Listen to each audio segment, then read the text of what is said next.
as an assistant minister to Swami Chaitanananda, and we're so very glad that he is willing and able to come and join us here and offer us a weekend retreat on Adi Shankaracharya. I'll let the Swami explain all of what he's going to talk about. He will set the schedule, but as a general rule, what happens is we go from 10 a.m. to 12:30. We then have a break for lunch, and then resume at 2 o'clock and go from 2 to 4:30. That's the Saturday schedule. And then tomorrow morning, he will speak again from 11 to noon. And as I say, the Swami will tell you the content, and he'll set the breaks and all that thing. We'll decide when it's a good time to take a break and so. Swami, again, thank you so very much for your friendship and your willingness to come and offer us your wisdom and your grace about Adi Shankaracharya and anything else that you care to share with us. Thank you, Brother Shankar.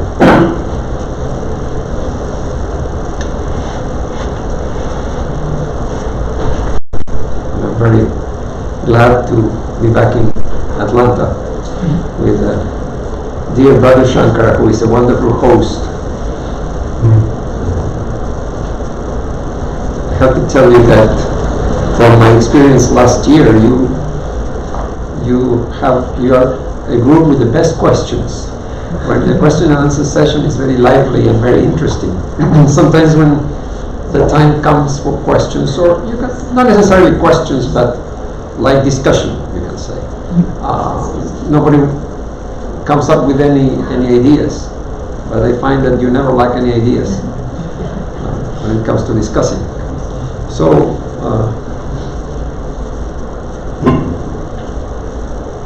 the subject announced is how to deepen your spiritual life.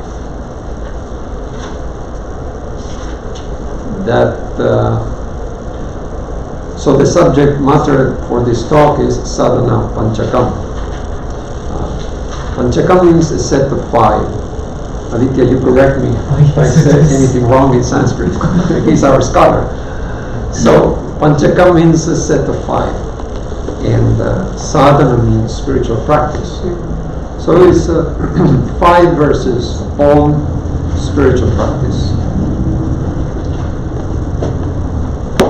So you could translate it into English as some guidelines for our spiritual life. How to deepen our spiritual life, or how to make our ordinary life spiritual. We have our lives, how to make them spiritual. They say that when Shankaracharya was near the end of his life, his disciples requested him for a text that was brief and would give them some guidelines about spiritual life, something not too long, like a long treatise that he wrote. So something like they could follow, something brief. And so he wrote this, only 5 verses on spiritual life. What is spiritual life? Before we get into deepening it, what is spiritual life? Then we can think about deepening. What is the difference between life and spiritual life? Life is what happens to all of us. We just came into this world. Like we have a saying, I was born in Argentina, somebody was born in India, somebody was born in the US. Apparently we have no say in the matter. So life is happening to us, whether we like it or not. So for many people, life is something random. We live and we die, and it's all random, and there's no rhyme or reason, and that's it. It's a very bleak view of life. Everything is random. But what is spiritual life? Well, if we want to talk from the Vedantic point of view, we say that spiritual life is living according to the teachings of Vedanta. Vedanta says we are spiritual beings. So living as spiritual beings, not as material beings. We are the spirit. We are immortal. We are free. We are blissful.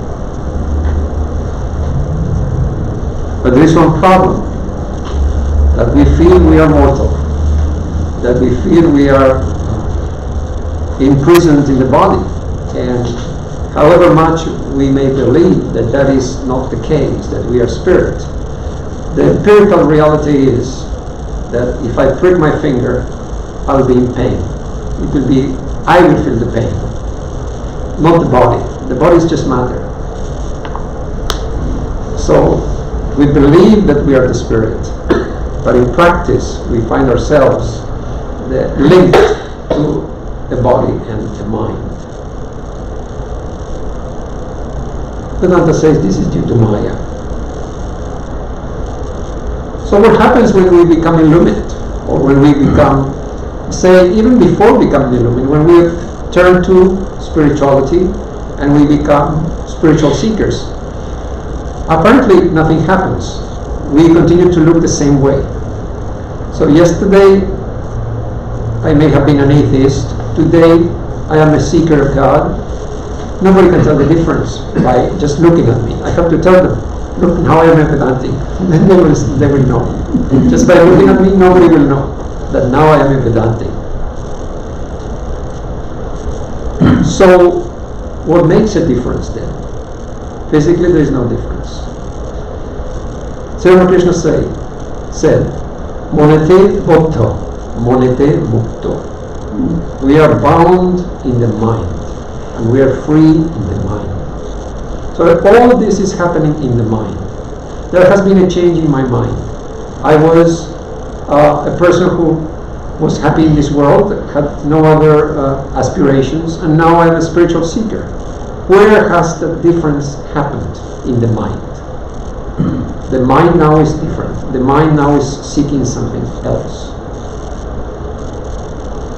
So this is where the change happens. So when we try to live a spiritual life, it's a mental struggle more than anything else. It's a mental conflict that in the mind, I want to change my mind and make it more and more spiritual. How to do that? And it's interesting, if the mind obeys, the body follows. We think that the body is the problem. The body is dull. The body will do whatever the mind says. The mind is the real problem that refuses to follow the right path. If we can somehow convince our minds that this is more fun than the other stuff, then the mind follows and the body obeys. It's a question of hierarchy. Like in the Gita says, the senses are more powerful than the body. The mind is more powerful than the senses. The Atman is the most powerful of all. So this is the hierarchy. If we can convince the mind, the body obeys. The body will follow. There's a nice saying I came across the other day. If we keep on doing the things we are doing, we will keep getting the results we are getting. It's so logical. And we miss this. That I expect change, I expect better results without doing anything different. How can I get different results if I continue to do the same things? I cook a meal and I put bad ingredients, but I expect a good meal. And we do this, all of us make this mistake. It's so basic that unless we introduce changes, the results will continue to be the same. It's just the way it is. So when we try to live a spiritual life, we are trying to deliberately introduce changes in our lives. And the results will come. We don't have to worry about the results. Say the result is God vision or God realization. We don't have to worry about that. If the life is right, it will happen. It will come. If the ingredients are good, then the meat will be good. And they say that there is no need for us to change our way of life dramatically. We don't have to go to the forest and become recluses to lead a spiritual life. We can continue to be doing whatever we are doing in the office, at home, and the change, as Sri Ramakrishna said, is in the mind, in the attitude. You must have heard about what was his name? Brother Lawrence. He was a Christian mystic, and he used to practice the practice of the presence of God. So let me be in God's presence all the time when I'm doing the most ordinary things. And by doing that, he reached a very high state. So he used to say that there's no need for me to do anything special, anything extraordinary. Even if I pick up a straw from the floor, I am doing it for the love of God, and I am happy like a king. I feel like I'm a king just by picking up a straw. So he says the most insignificant thing done for the love of God, it's a way to be united with God, to be in the presence of God. And then he says, by this practice, I reached such a state. He was a cook in the kitchen in the monastery. You can imagine in the medieval kitchen, like 300 years ago, how noisy and hot and crowded it must have been. So he says, in the middle of the noise and din and bustle of the kitchen, when everybody is talking at the same time and shouting for different things, I feel as much peace and quiet as if I am on my knees praying in my room. He reached that state, that there is no difference. Just by, picking up straws here and there. That's all.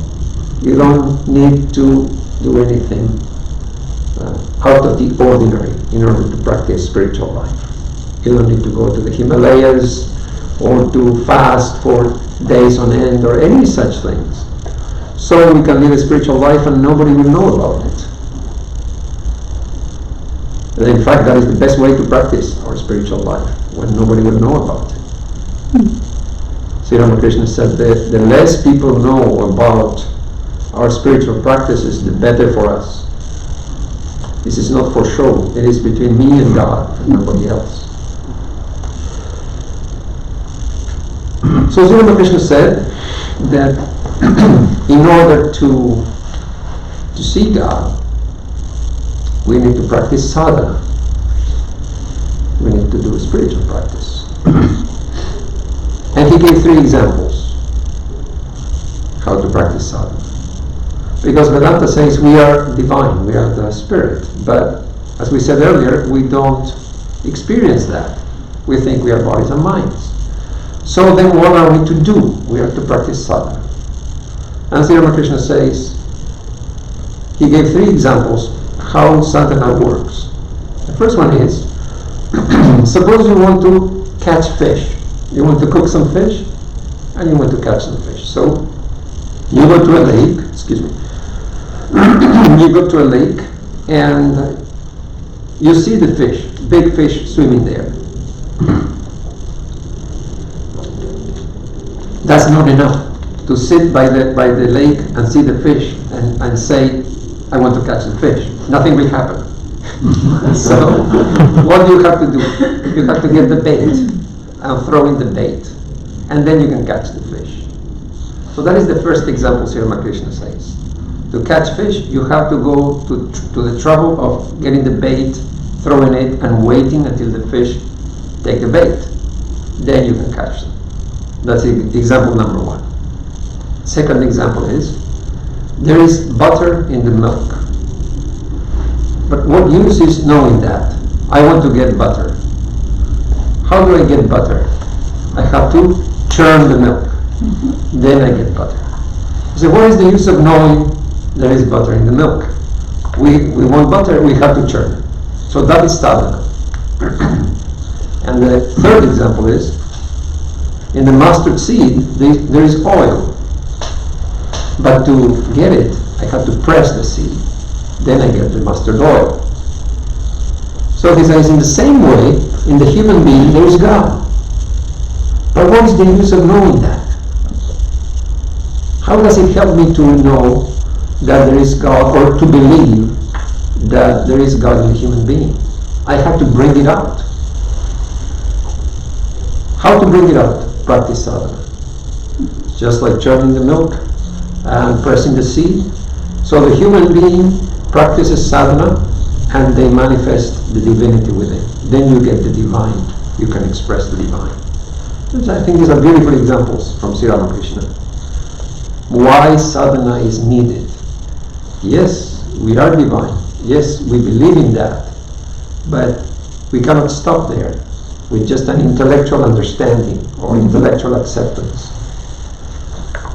That would be just like dogmatic, like believing that some avatar has come to save me, so I am saved. That is just a belief.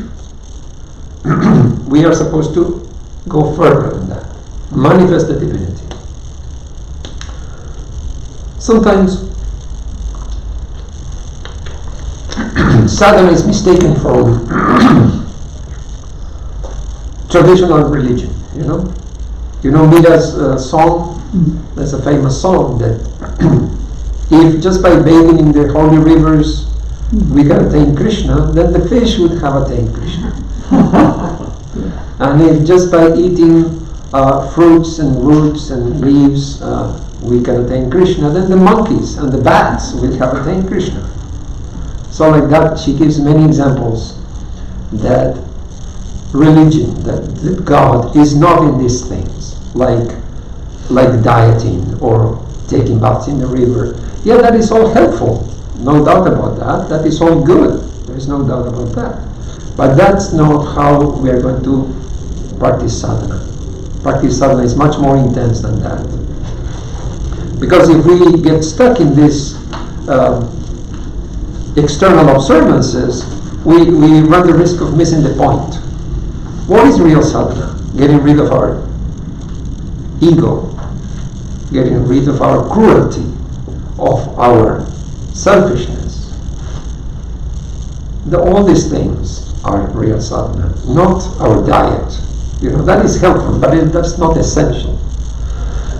Sri Ramakrishna said very emphatically that blessed is he who thinks of God even though he eats pork. And shame on he who lives on havishya, you know, the purest food, and does not think of God. So Sri Ramakrishna was very strong about that. It's all in the mind. So different traditions have stressed different sadhanas. You know, the desert fathers in early Christianity, they used to practice a lot of, they were hermits. They used to practice solitude and silence and fasting. That was their path. Then the Buddhists, they practice compassion and unselfishness. So like that we have different traditions highlighting different things. But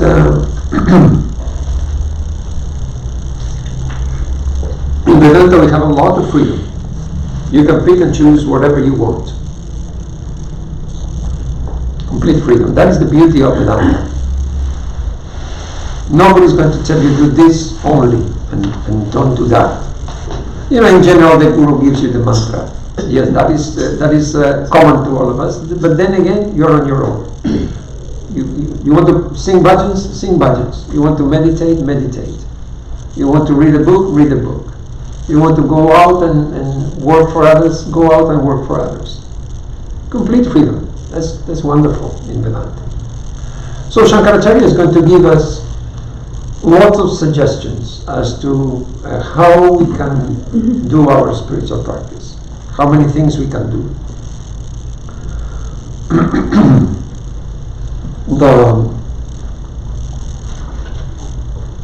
The spiritual life begins with ideas.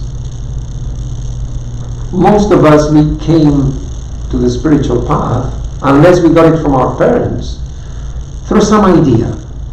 somebody said something, or we heard a lecture, or we read a book. So we get that new idea that about spiritual life. Even if you're a Hindu, there are two types of Hinduism. One is the traditional Hinduism, that you go to the temple and you do the puja and then you come back. And when you get married, when you have kids, there are different ceremonies and you go to the temple and do that. And there is another Hinduism that you do your japa daily, you do your, sadhana. There's a difference. So spiritual life begins with ideas. So Shankaracharya begins by saying, study the Vedas. That is the first sadhana that he suggests. So there are, as we said, 5 verses divided. There are 40 teachings. So 8 teachings in each verse, 5 verses. And the first one is Veda Nityam Adhiyatam. Always study the Vedas. Nitya. It means always, daily. Now you may say, I don't have the Vedas at home. How can I study them daily? Well, it's not meant literally, the Vedas. The Vedas is a vast thing. There are so many things that are hard to understand, so many rituals and ancient things that they are lost to us now. The names of the rishis that lived in the old days and all that.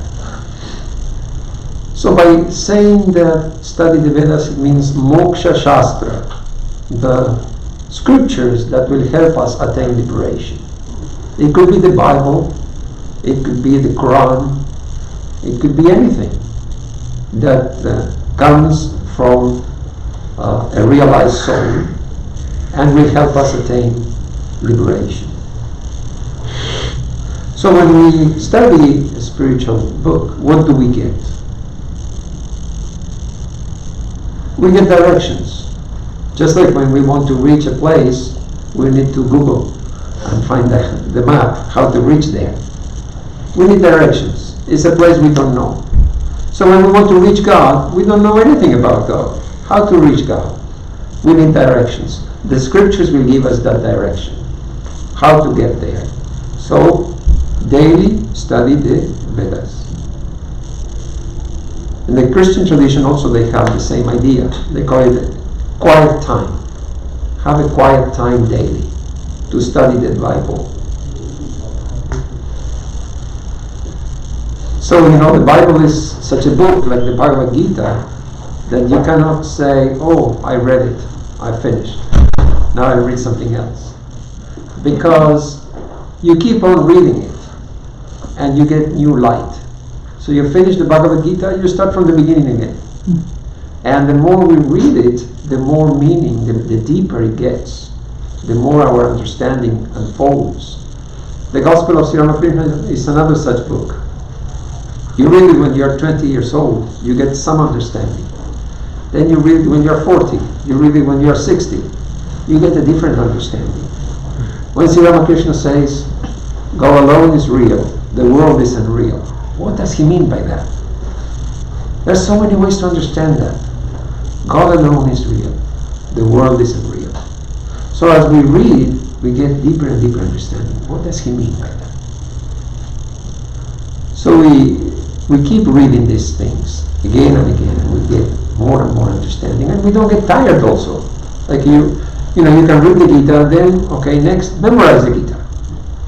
You can chant it, you can read it quietly, you can memorize it. There are so many ways to imbibe the ideas. And if you memorize it, then it pops up in your mind at different times during your day-to-day life. Something happens, and I'm upset. And then I remember the Gita. Remain unperturbed in happiness and misery, in heat and cold. It's very helpful to have those ideas in the mind. In the Taittiriya Upanishad, there is a passage that talks about the greatness of Swadhyaya, or study. Ritam cha Swadhyaya pravachane cha Satyam cha Swadhyaya pravachane cha tapascha swadhyaya pravachane. It goes on like that, 12 times. It mentions 12 things. And at the end of each word it says swadhyaya pravachane. That means perform these different things, and at the end, do not neglect swadhyaya, study, and pravachana, teaching, preaching. So what does the Upanishad say? Ritam cha swadhyaya, practice righteousness, ritam, but do not neglect this swadhyaya and pravachana. Do not neglect study and teaching. Then satyam cha swadhyaya, practice truthfulness, but also study and teaching of the Vedas. Then tapascha, do tapasya, practice austerities, some kind of hardship, but also don't neglect the study of the scriptures. Then it continues, perform your rituals daily, the householders' rituals, but together with study and preaching. Then it says, start a family, have children, have grandchildren, but after each one of these, do not neglect study of the scriptures. So the Upanishad is showing that whatever you do for yourself, do not neglect the study of the scriptures. Whatever you do to society, being looking after guests and visitors or strangers, serving others, do that and study the scriptures. And then it says, starting family, having children, grandchildren, no excuse, all through life, keep up study of the scriptures. So the idea is, keep up this study of the scriptures throughout life. Don't give it up. It's very valuable. It should not be given up. Practice whatever you do, but keep up this study, because that is how we get the directions, the ideas. We need to be reminded of our path. The influence of this world is very strong. This world is real to us, and God is nowhere to be seen. So how to counteract this influence of the world on us? Study the scriptures. Then we hear about God, and God becomes more real, and for the time being the world becomes less influential on us. So when the Upanishad says teaching, it doesn't mean that I suddenly become a guru. It means I share with others whatever I have learned. Look, this has helped me. If you are interested, I'll tell you about it. It may help you as well. Look, you have a problem, I have the same problem, and this helped me to solve it. If you want, I can tell you about it. Maybe it will help you. So it is, we are sharing. It's not a matter of teaching like in the normal sense of the word. And then, so that is the first sentence. Vedo nityam adhiyata. Study daily. Study regularly. So two things. One is daily, and another one is all through life. Don't give it up. Oh, I am an old-time Vedanting. I have been in Vedanta for 30 years, so I don't need to study anymore. It's not like that. I have read all the books. Yeah, that's very good. But if we stop reading just because we have read all the books, we are missing out. We are missing out on that. It's a tool to help us really get inspiration. So the next one is also very important. Tavivitam karma swanuthiyatam. Put those teachings into practice. Now comes the difficult part. Yeah, we got all the inspiration, we get all the ideas. You saw Google Maps and now you know the route. But now you have to drive. That is the hard part. To practice. Sri Ramakrishna used to give a nice example. When people are learning to play the tabla, they go to a teacher, and the teacher will tell us how to play. They call it ball. So if you would say the ball, da dinna dinna dinna, da dinna dinna dinna. So the students, he is telling this, and the student has to bring it in the drums to sound the dinna dinna dinna. So Sri Ramakrishna says, to say the ball is very easy. Anybody can say that dinna dinna dinna. Any of us can say that. But to play it on the drums, only an expert can bring it out. So he says, the scriptures also, they say, yes, we are divine, we are the Atman. It's very easy to say, I am the Atman. Anybody can say that, I am the Atman. Aham Brahmasmi. But who can experience that? Very few. It's very difficult. So this is Shankaracharya very cleverly puts this right after saying about study, right after that he says put it into practice. Don't stop at just studying it. Swami Turiyananda used to say, do you know how to study the Gita? And then he said, this is how I study the Gita. I read one verse, I meditate on it for what do you say? I meditate on the meaning, and then I practice it for 1 week. Then I move on to the next verse. So that is how he studied the Gita. So it will help us. It will help us when we study and when we ponder deeply on the teachings and try to put them into practice. It's really helpful. Then Shankaracharya next says, Tene Shasya Vidhiyatam. Worship the divine in this manner. What does he mean by that?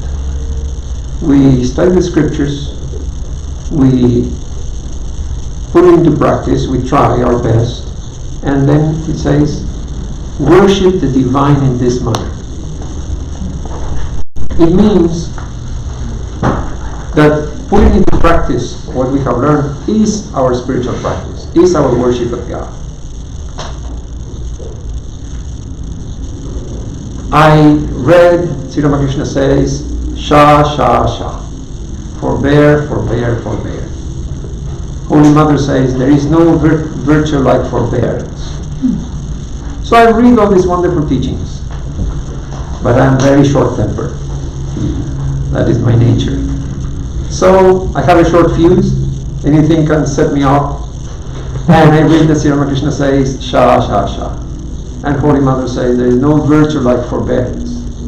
So I feel that, oh, they are talking to me.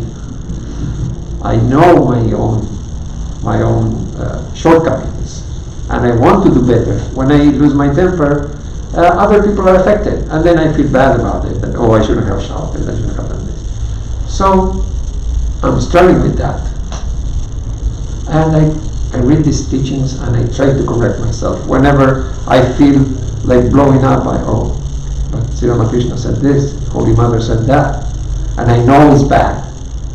I know I shouldn't do it.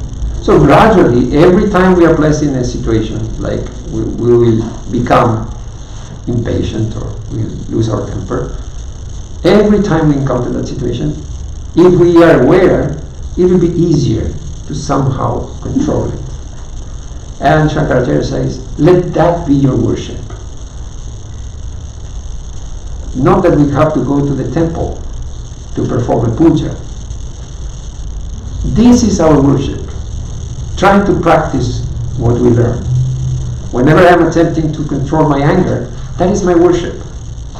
Let that be your worship, Shankaracharya says. So what happens then? What do we need to worship? We need an image, right? We need a ritual, a way to worship. We need a temple, and we need a time. If you come here at 4 a.m., it will be closed, right? So there's time when the Vedanta Center is open. There is a place. You have to come here in order to come to the Vedanta Center. If you go 200 yards away, it's somewhere else, somebody else's house. There's a place, there's a time. And you need an image, and you need a ritual. But for this kind of worship, no such requirements are needed. When I'm trying to practice what I have learned, when I'm trying to practice the teachings of the Bhagavad Gita of Sri Ramakrishna, that worship can go 24/7, all the time, all the places. Where is the image of that worship? The image is everyone we encounter. Whenever you encounter a human being, that is the image you are worshipping. So you can see that how broad is Shankaracharya's approach. Yes, you can worship in the image in the temple, that's very good. But this is something else. You are worshipping whenever you encounter a human being. That is the image of God. Where is the place, the venue for this worship? Wherever you go. There is no limit. Wherever you go is the temple for this worship.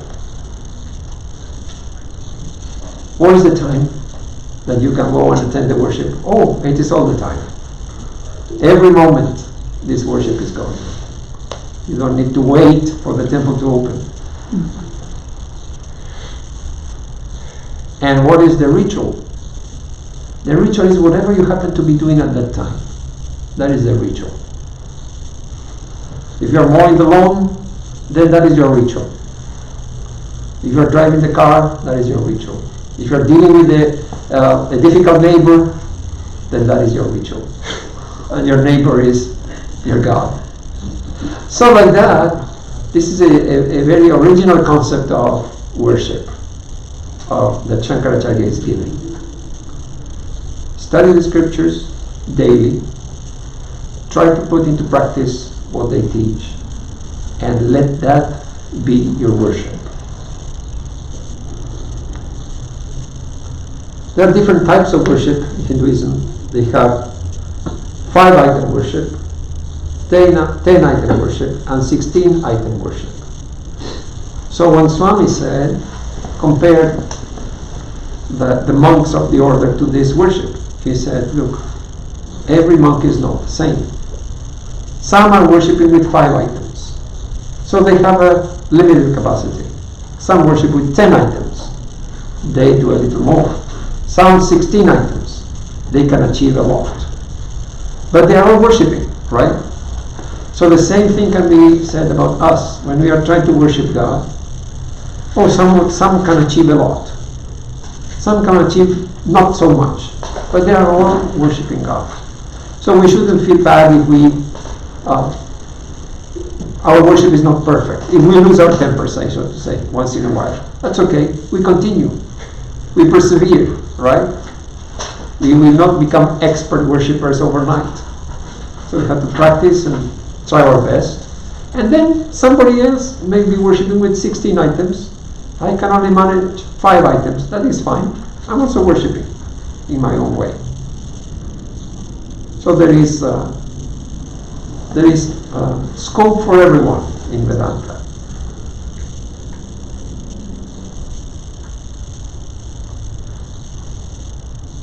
Next, Shankaracharya gives a different type of teaching. Bhava sukhe dosho anusandhiyatam. Examine the defects of worldly happiness. Examine the defects of worldly happiness. So there is happiness in this world, but it's not perfect. Otherwise, we would be happy with this world. We would not search for anything else. The Bhagavad Gita tells of 3 types of happiness. So this describes also the worldly happiness. What does the Gita say? First, tamasic happiness is the happiness that comes from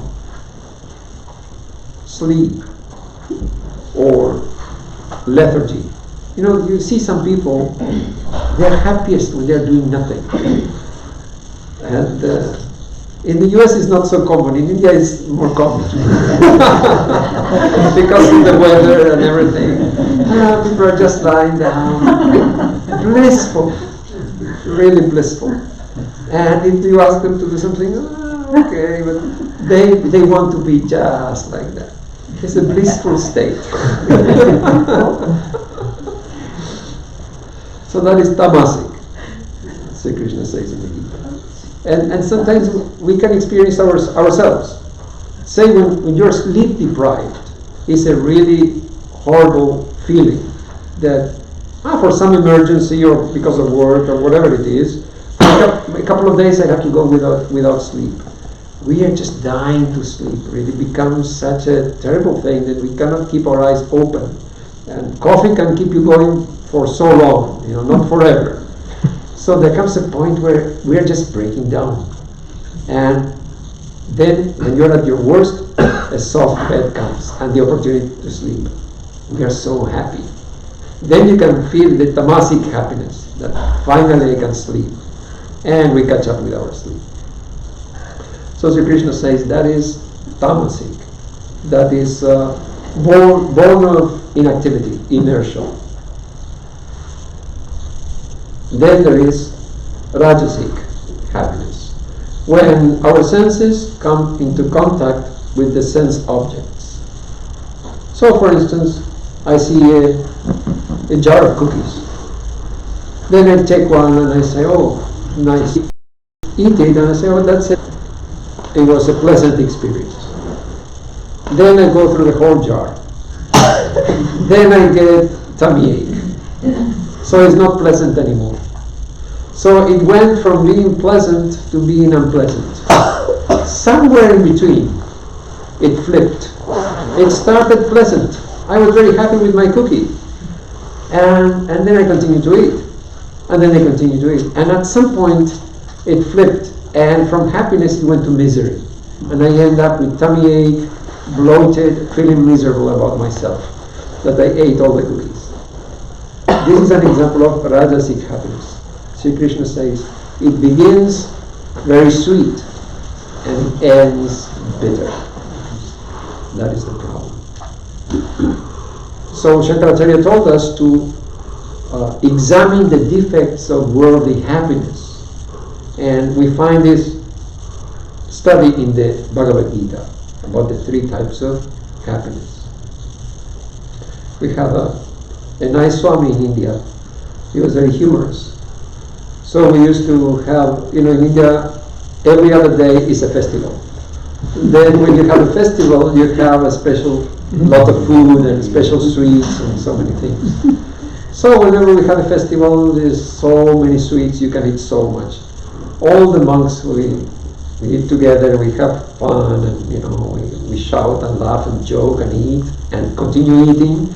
Then when Swami, he had a saying, in the middle of it all, he would tell us, eat happily, suffer in silence. That means now you're having fun, eat as much as you want. In your room, when you're alone, you will suffer. And it's so true. If we are not careful, it happens like that. Eat happily, suffer in silence. And then there is sattvic happiness. It's just the opposite. It starts bitter and it ends sweet. So whenever we want to achieve something worthwhile, we have to pay the price first. Say you want to study and become a doctor.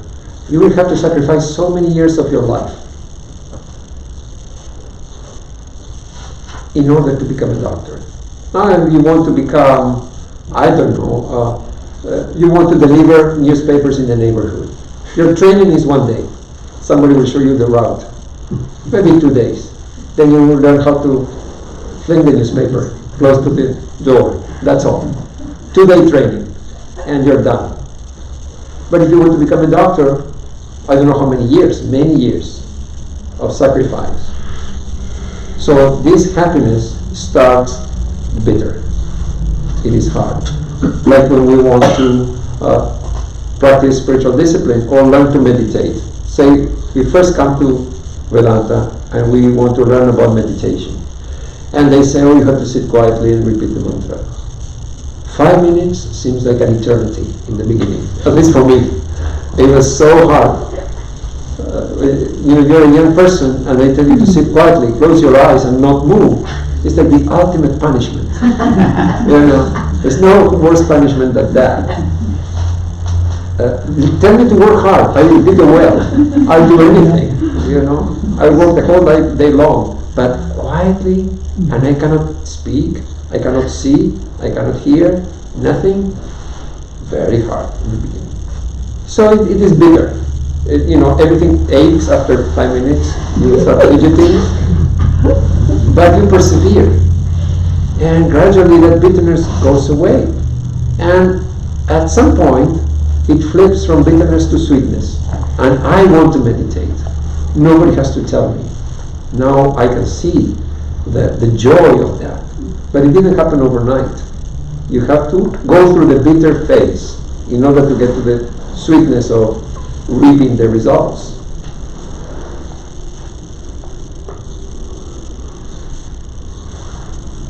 So there are such sattvic joys also. You know, another meaning of sattvic happiness is when it is harmless. Say you're playing with your children or grandchildren. That doesn't hurt anybody. That doesn't hurt you. That is a sattvic, you know, innocent happiness. When you take a walk, that doesn't harm anybody. That doesn't harm myself. So these are sattvic joys of life. These are good things, you know. They don't harm us, they don't harm others. And another important thing that Sri Krishna says in this context regarding the 3 types of happiness, we learn to appreciate them through practice, through experience. What does that mean? The more I indulge in a certain type of happiness, the more I crave it, and the more I can appreciate it. Say, for instance, you are used to drinking coffee, and so daily you drink coffee. Then you try different flavors. Over time, over many years, you will become very familiar with coffee, and you will know the subtle differences, and so you become a connoisseur of coffee, and you really learn to appreciate coffee. Now, I am an occasional coffee drinker. I'm not frequent coffee. If you give me decaf, I cannot tell the difference, because I have not learned to appreciate coffee. You know, once in a while I drink. So to appreciate, we have to practice it. So the more we indulge in this tamasic happiness of just lying blissfully, the more we become used to that. The harder it is to come out of it. You know. So the rajasic thing the same way. Sense enjoyment. The more we indulge, the more the mind gets used to it, and the harder it is to give up. So we learn to enjoy through practice. So spiritual joy we can learn to appreciate also, the more we practice. Sri Ramakrishna had his own classification of happiness.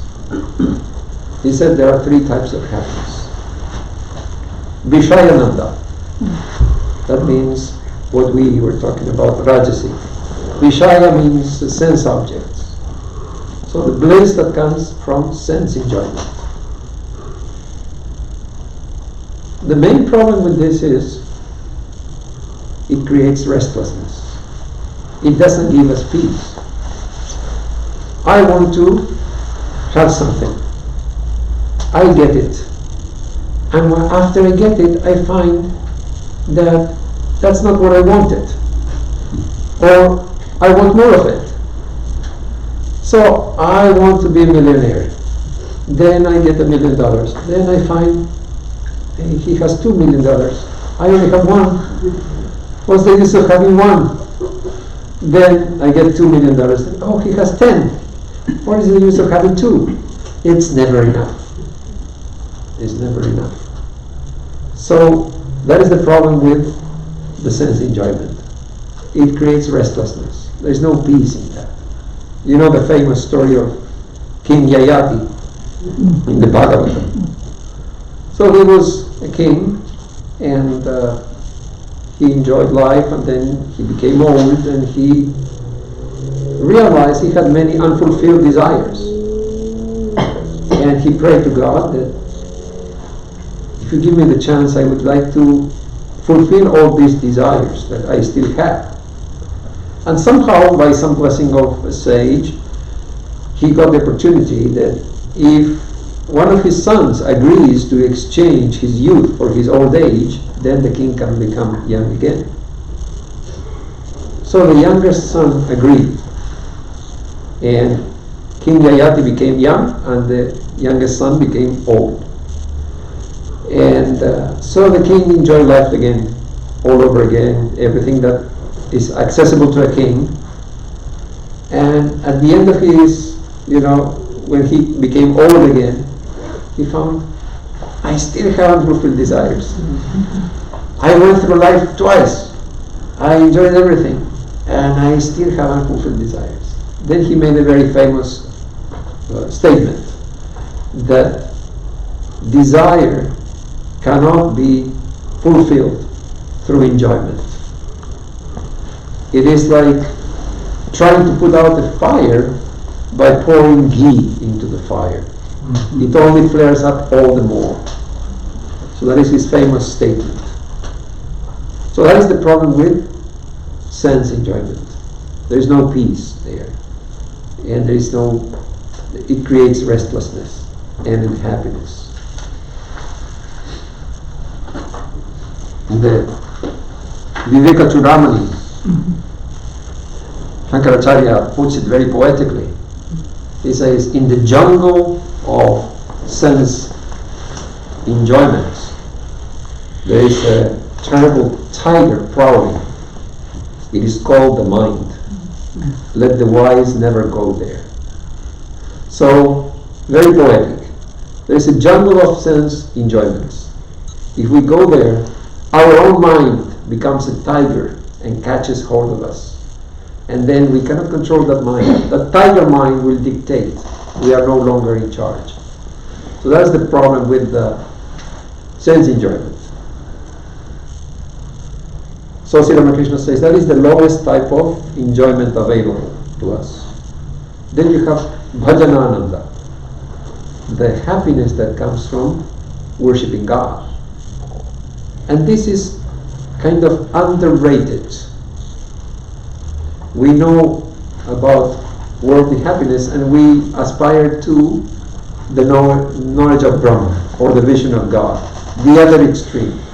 But in between, there is this happiness available to all of us. It's called the happiness of worshipping God, of serving God. This also can be appreciated through practice. When you are a devotee, you can develop this happiness of worshipping God. Lots of different people used to come to Sri Ramakrishna to visit him. So the devotees would come with their friends sometimes, and Sri Ramakrishna would be discussing spiritual topics. And after a while, the friends who just came with to accompany their friends, they are not interested in Vedanta, they start getting restless. And they whisper to their friends, when are we leaving? And the other devotee is talking happily with Sri Ramakrishna. He says, oh yes, just a few minutes and we will be leaving. Don't worry. Then again after 5 minutes, when are we leaving? And yeah, just a minute. And in the end the friends cannot take it anymore. He says, you continue, we'll wait in the boat. Continue talking with Sri Ramakrishna. Because they cannot appreciate that kind of talk. They're talking about God. For them it's just a waste of time. They would rather be doing nothing in the boat than sitting there with Sri Ramakrishna. So we learn to appreciate these things. It's not everybody does not feel that joy of worshipping God. So if we don't have that, we can develop it.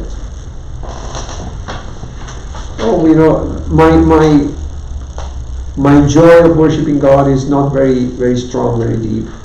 We can develop it. Sri Ramakrishna said there is Vaidhi Bhakti, the scriptural injunctions on bhakti tell us, do some japa according to such rules, go on pilgrimage, fast, all these things. When you follow these things, that is according to the scriptures, you are trying to practice devotion. When that matures, it becomes raga bhakti. That means I fall in love with God.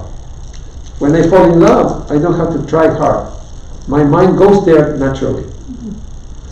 So there's an evolution from starting very deliberately to practice devotion, like we are forcing ourselves, to, at the other end, falling in love with God. And we cannot forget God even if we want, because we have fallen in love with God. So it evolves from a very formal kind of worship, from a very formal kind of devotion that I will do japa 1,000 times and I will do this and that. I will fast on Mondays. This kind of formal worship, formal devotion, to a spontaneous devotion. My devotion is to be always thinking of God, nothing else.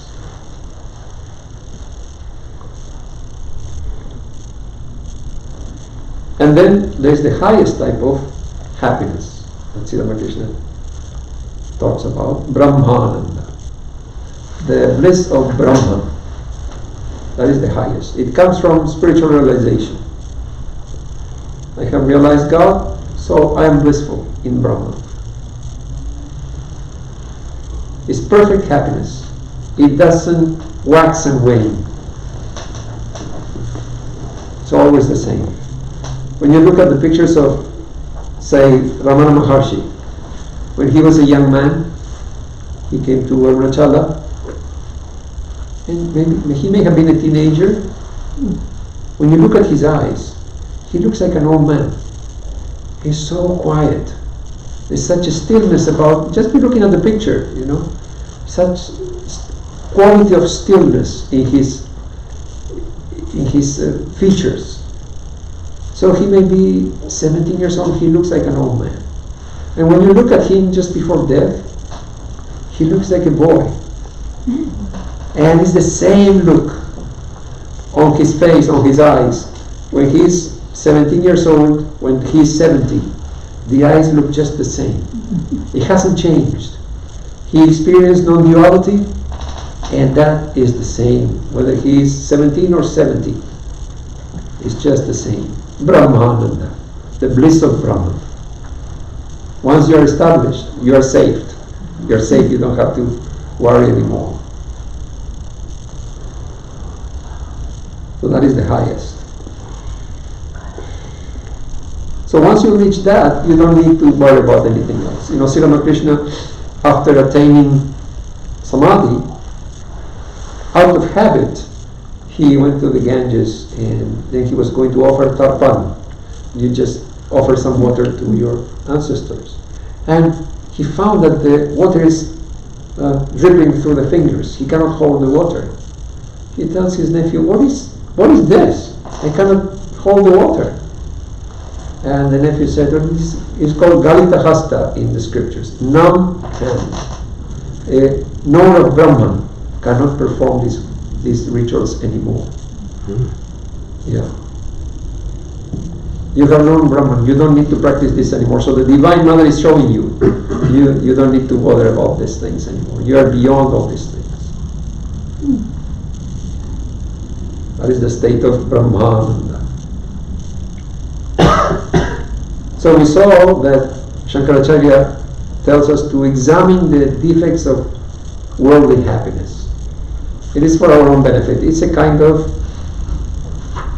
sadhana. You discriminate. Will this kind of joy be real joy or end up in misery? That kind of thing. So according to that, we saw what the Gita has to say. 3 types of happiness. Tamasic, Rajasic and Sattvic. And what Sri Ramakrishna has to say. 3 types of happiness. Vishayananda, sense enjoyment. Bhajanananda, the joy from worshipping God. And Brahmananda, the joy of union with God.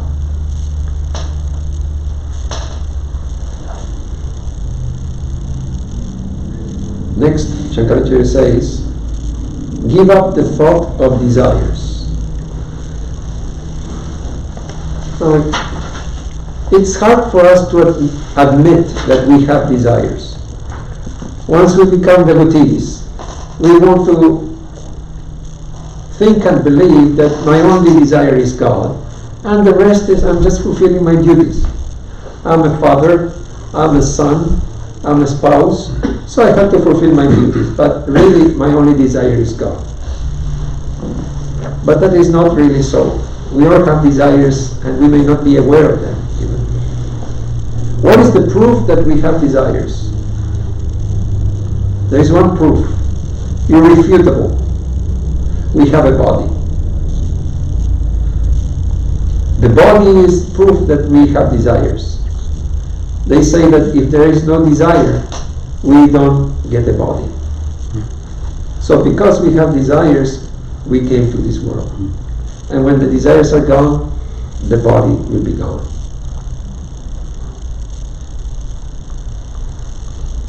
So desires, big and small, dictate our activities. What do we do when we get up in the morning? Well, we meditate, then we may have a cup of coffee. That is a desire. I want to wake up, so I want to have a cup of coffee. Then I want to read the news, the desire to know what's going on. So these are desires. I have so many desires. If I didn't have the desire to know what's going on, I will not read the news. There is no need for me to read the news, to hear the radio, whatever. I do it because I want to know. That is a desire. I am fulfilling a desire. If I don't listen to the radio, someone will tell me, isn't it? Somehow, if there is something big going on, like the virus, somebody will say, hey, there is a virus, have you heard? Oh no, tell me about it. I haven't heard because I don't have a desire to know, so I didn't listen to the radio. But we do listen because we have the desire. So these are small desires that are dictating our activities.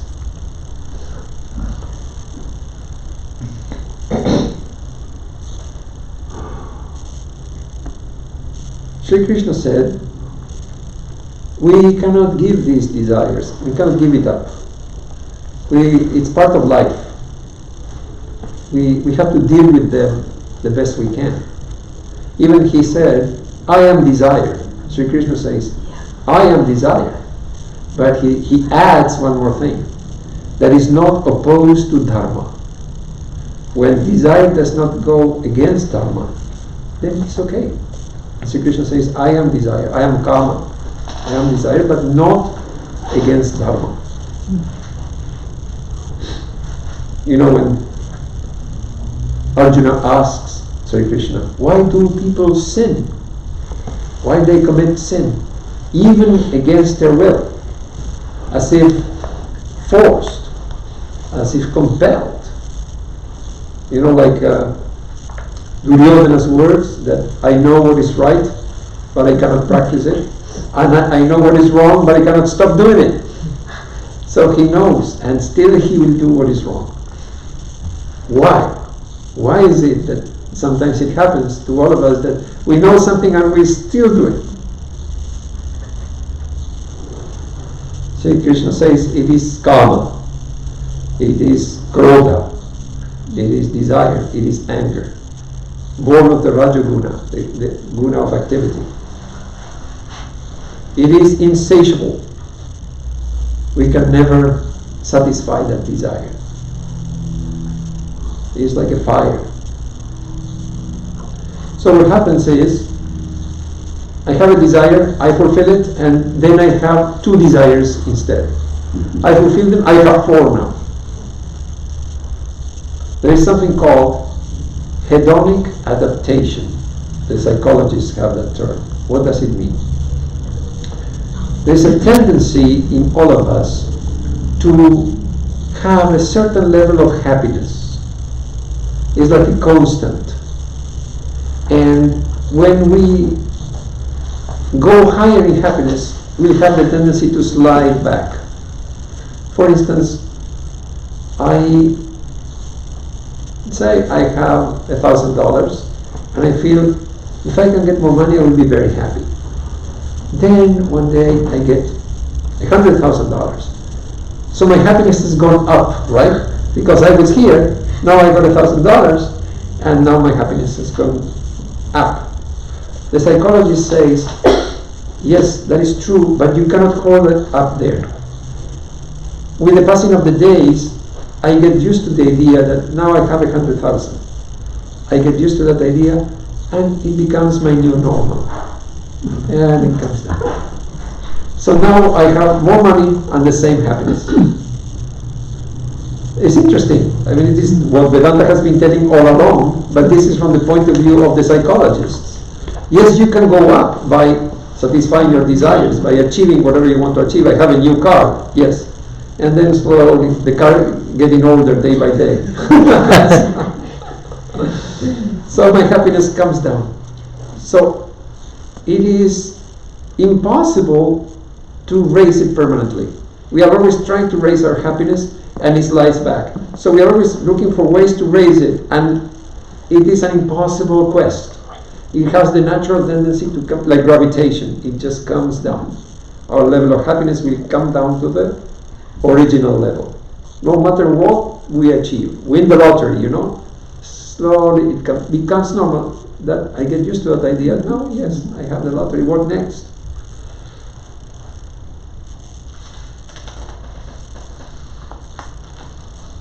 So, what is the solution then?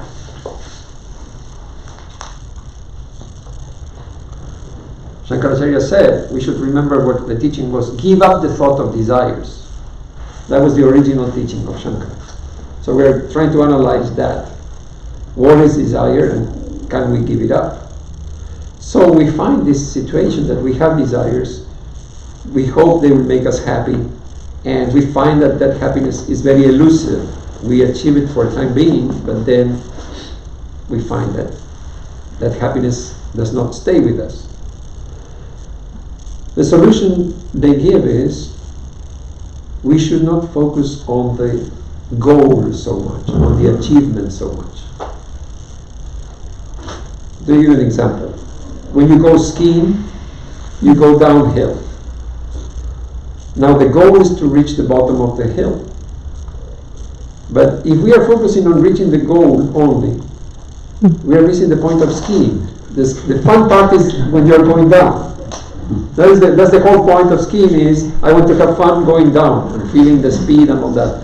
If I'm focusing on, I have to get there, then what's the point of skiing? The whole point is enjoying the ride, not getting there. So they say, don't focus so much on the achievement. Try to enjoy the process. Try to enjoy life. What is happening to us right now. Not something that I should achieve. So if we do that, if we focus on the present time, on what we are doing, we can develop this awareness and appreciate what we have. Feel gratitude. We can either focus on what we have or focus on what we don't have. It is our choice.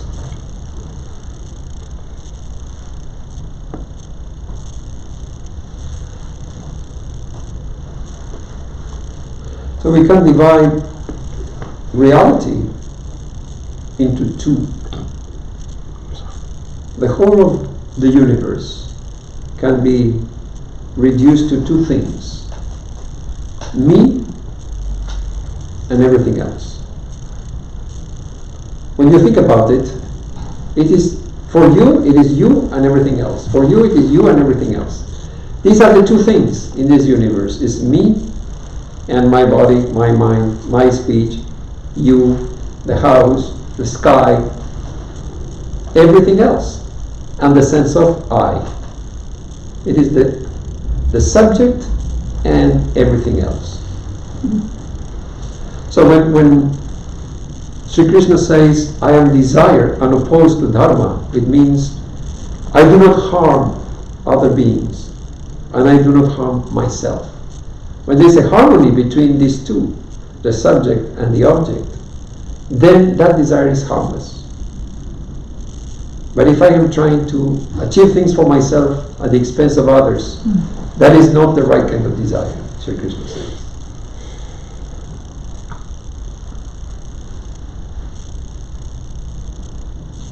So why do we have desires? What do you think? Why is it that we have desires in the first place? To perpetuate the body.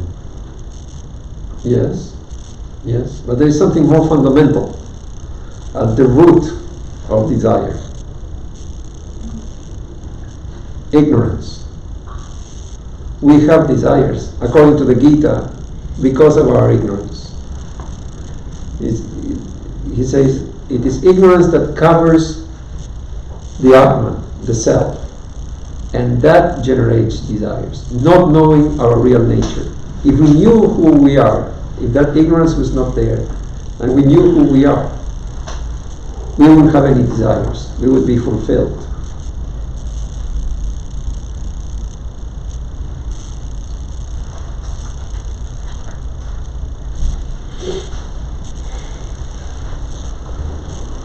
So, we spoke for over an hour now. We want to have a little break and we come back.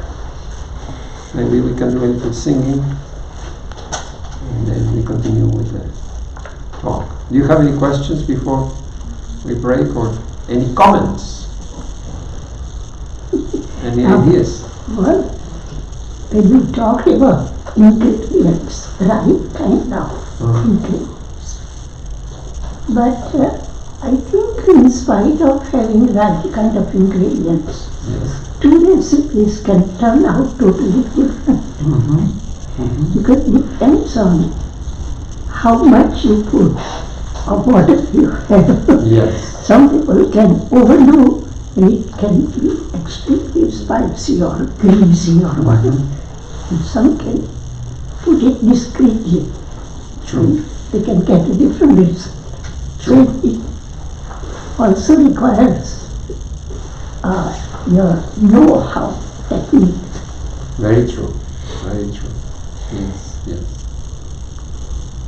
And that's why we find in spiritual life so many different types of seekers and results. Some people are very successful, some are half successful, some are confused, but they are all going to the same goal. We are all going to the same goal, but some are having more difficulty than others because of that. The ingredients are good, but how we use them is unpredictable. And our karma, of course, we have to, each one of us, our own karmas. Yeah. So when you were talking about this baseline happiness state, Yes. is that dependent on one's sanskars or genetics or environment or a combination? Because some seem to be happy with little things, and some, or even as a child we are happy with little things, and as we grow then we need more and more. Yeah. And even as an adult there are some who are happy with less and some who are not. So what is that? It is true. It's interesting. I don't know. What is the cause? Why some people are more contented than others? It is hard to tell. To me, it seems like a combination of many things, probably, not just one thing. It could be genetic and also the environment plays a part, and karma also. But it is true. It is true, and that reminds me of a nice story. There was a writer who wrote a book, and he became like well known overnight, and so he was invited to a party of wealthy people, and one of his friends was pointing to the different people in the party, saying, "Oh, look at that young man, he's an entrepreneur, he is worth $10 million. And the writer said, he was not impressed. Then he pointed, look at that woman. She is worth $500 million. Then he pointed to another man. He's worth $2 billion. He said, why? You're not impressed? These are the most powerful people in town. He said, no, I'm not impressed. Why? He says, I have something they don't have. Come on, you must be joking. These are billionaires, they can have whatever they want. You're just a writer, penniless writer. What can you have that they don't have? It's not possible. He said, no, I do. Okay, tell me, what do you have that they don't have? I have enough. So he has enough. And these billionaires don't have enough. So that is about contentment, really. It's not about what we have. It's about whether how we feel. Do we feel it is enough? Then we will be content. Otherwise, no amount of money or possessions or fame or power will be enough. We will not be happy. So really, it's a good question, but I don't know the answer. But it is. You see, you come across that some people, they don't have any reason to be happy. Really, the worst. Have you heard of Anthony de Mello? So he was a Jesuit priest, and he was very popular in the 70s and 80s. And he tells a story about that. He went to Calcutta, and he met a rickshaw puller. His name was Ramachandra. Now this fellow, that's the hardest job you can imagine. They are doing the work of a horse, basically. They are pulling the rickshaw barefoot in the streets of Calcutta. In the 70s it was common. Now you can hardly see that. But so these people have a very short lifespan. From the time they start a job, they can live 10 years, 10, 12 years at the most. Because they're inhaling all the exhaust fumes from the car straight into the nose, from the car to the most harmful thing. And that back-breaking work of pulling heavy loads. So he was doing this, but he was dying, this fellow. And at that time, there was a gang doing some illegal trade. They would sell skeletons to the foreign universities for study and all that. There was demand, they pay good money. So they used to buy people who are alive but very poor and they're about to die. These mafias, they will buy your skeleton. Okay, I'll give you, 1,000 rupees. When you die, I'll take the body. So this fellow was so poor, he had sold his skeleton. And he had TB, he was about to die.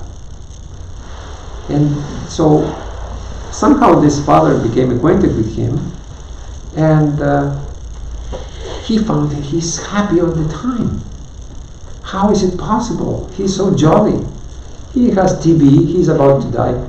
He's so poor, he cannot maintain his wife and children. He had to sell his skeleton to make some money.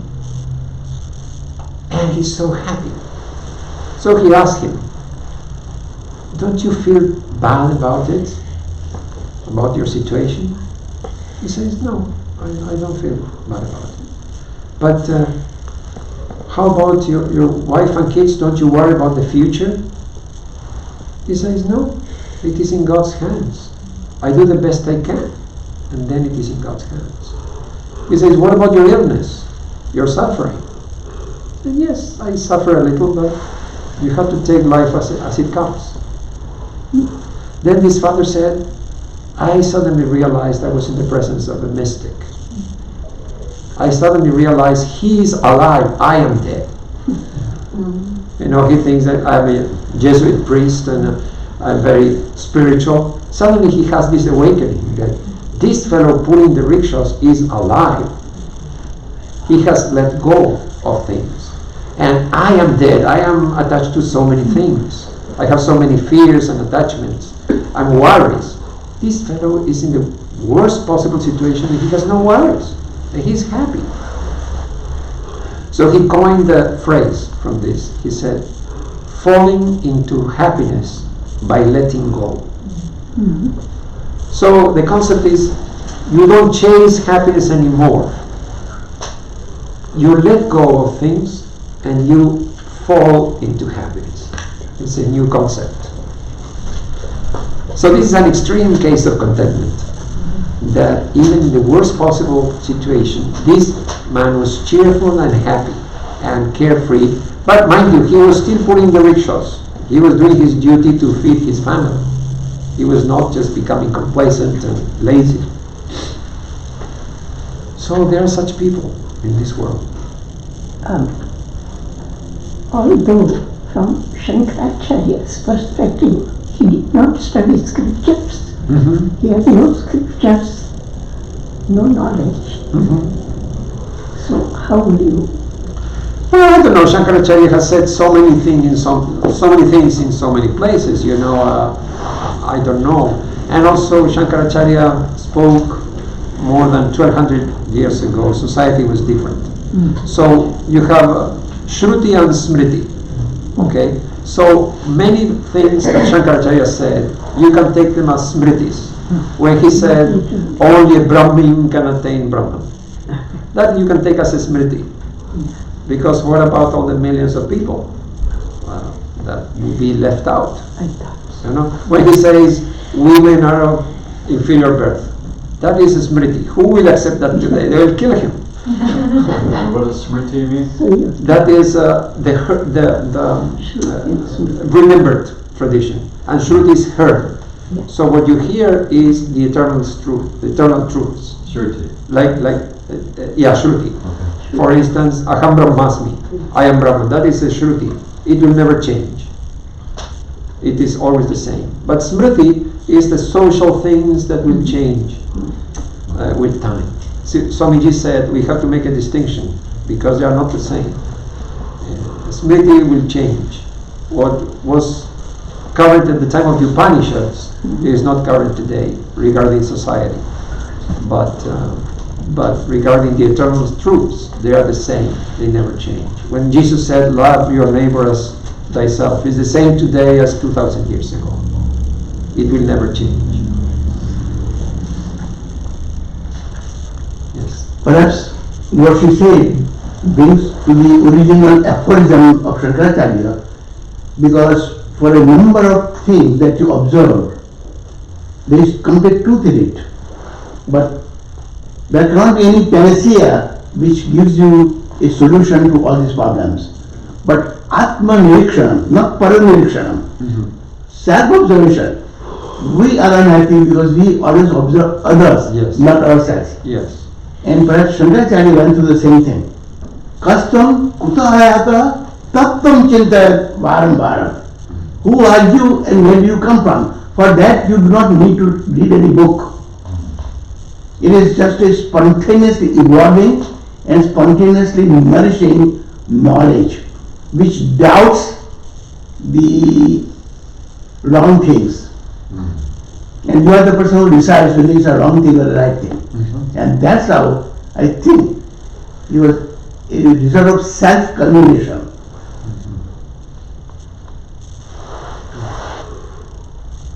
You have? Could you repeat what you said about the tiger mind? Oh, the tiger mind. That Shankaracharya says in the jungle of sense enjoyments. So he compares sense enjoyments to a jungle. There prowls the tiger called the mind. Let the wise never go there. So if we go to the jungle of sense enjoyments, the tiger called the mind will catch hold of us and devour us.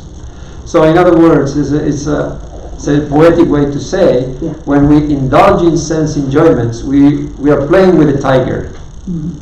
The tiger is the mind. It's a dangerous business to indulge in sense enjoyments. We have to be aware of the danger. The danger is this tiger mind.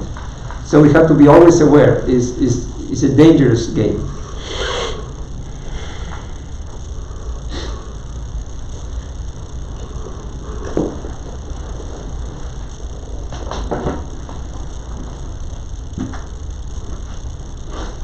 Okay, let's have a 5-minute break. And then, okay, 10 minutes, very good. Naranjan.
Sharanam Sharanam Rama Krishna Jaya Jaya Rama Krishna Jaya Jaya Rama Krishna Rama Krishna Jaya Jaya Rama Krishna Rama Krishna Jaya Jaya Rama Krishna Rama Krishna Jaya Jaya Rama Krishna Rama Krishna Jaya Jaya Rama Krishna Rama Krishna Sharanam Rama Krishna Sharanam Prabhu Rama Krishna Sharanam Rama Krishna Sharanam Guru Kripa Hi Kevalam Kripa Hi Kevalam Kripa Hi Kevalam Sharanam Guru Kripa Hi Kevalam Kripa Hi Kevalam Kripa Hi Kevalam Sharanam Jai Jai Rama Krishna Sharanam Rama Krishna Sharanam Sharanagatoham Sharanagatoham Sharanagatoham Sharanagatoham Sharanagatoham Sharanagatoham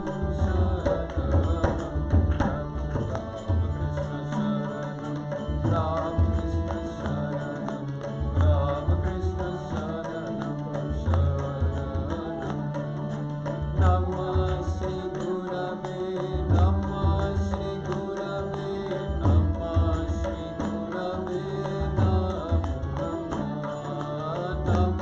Shri Gurave Namah Shri Gurave Namah Shri Gurave Rama Krishna Sharanam Rama Krishna Sharanam Rama Krishna Sharanam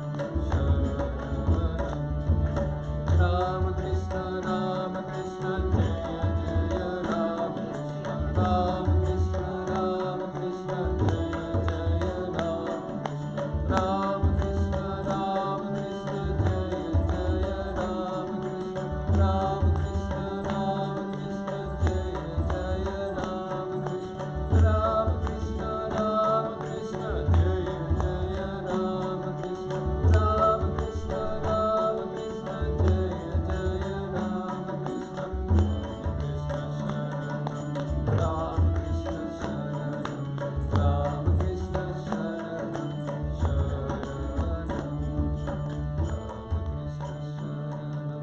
Rama Krishna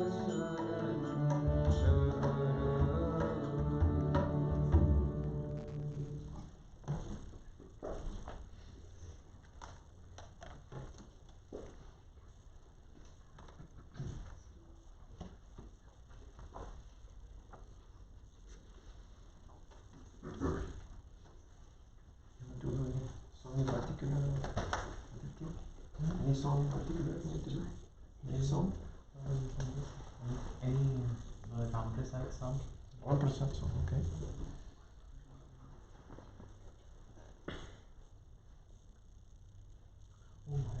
Shalom Kiya I don't have that one. I know it, but I don't have that one.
Okay, this is Kali Kirtan. So sometimes the monks will sing and dance when they play this song. So the meaning is, who is that woman dancing on the battlefield? So it's addressed to Kali. He's talking about Kali. She is darkness personified, yet her form dispels all darkness. Yeah, that is the main that comes back again.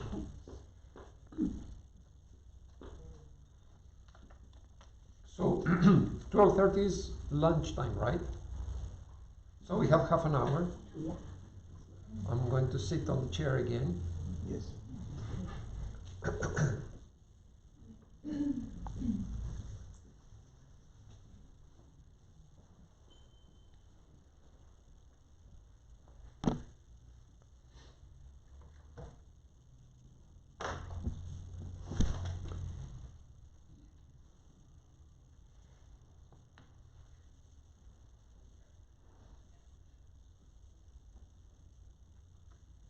So I would like to hear a little from you also. If you have any thoughts on how to deepen our spiritual life. We have heard from Shankar quite a bit.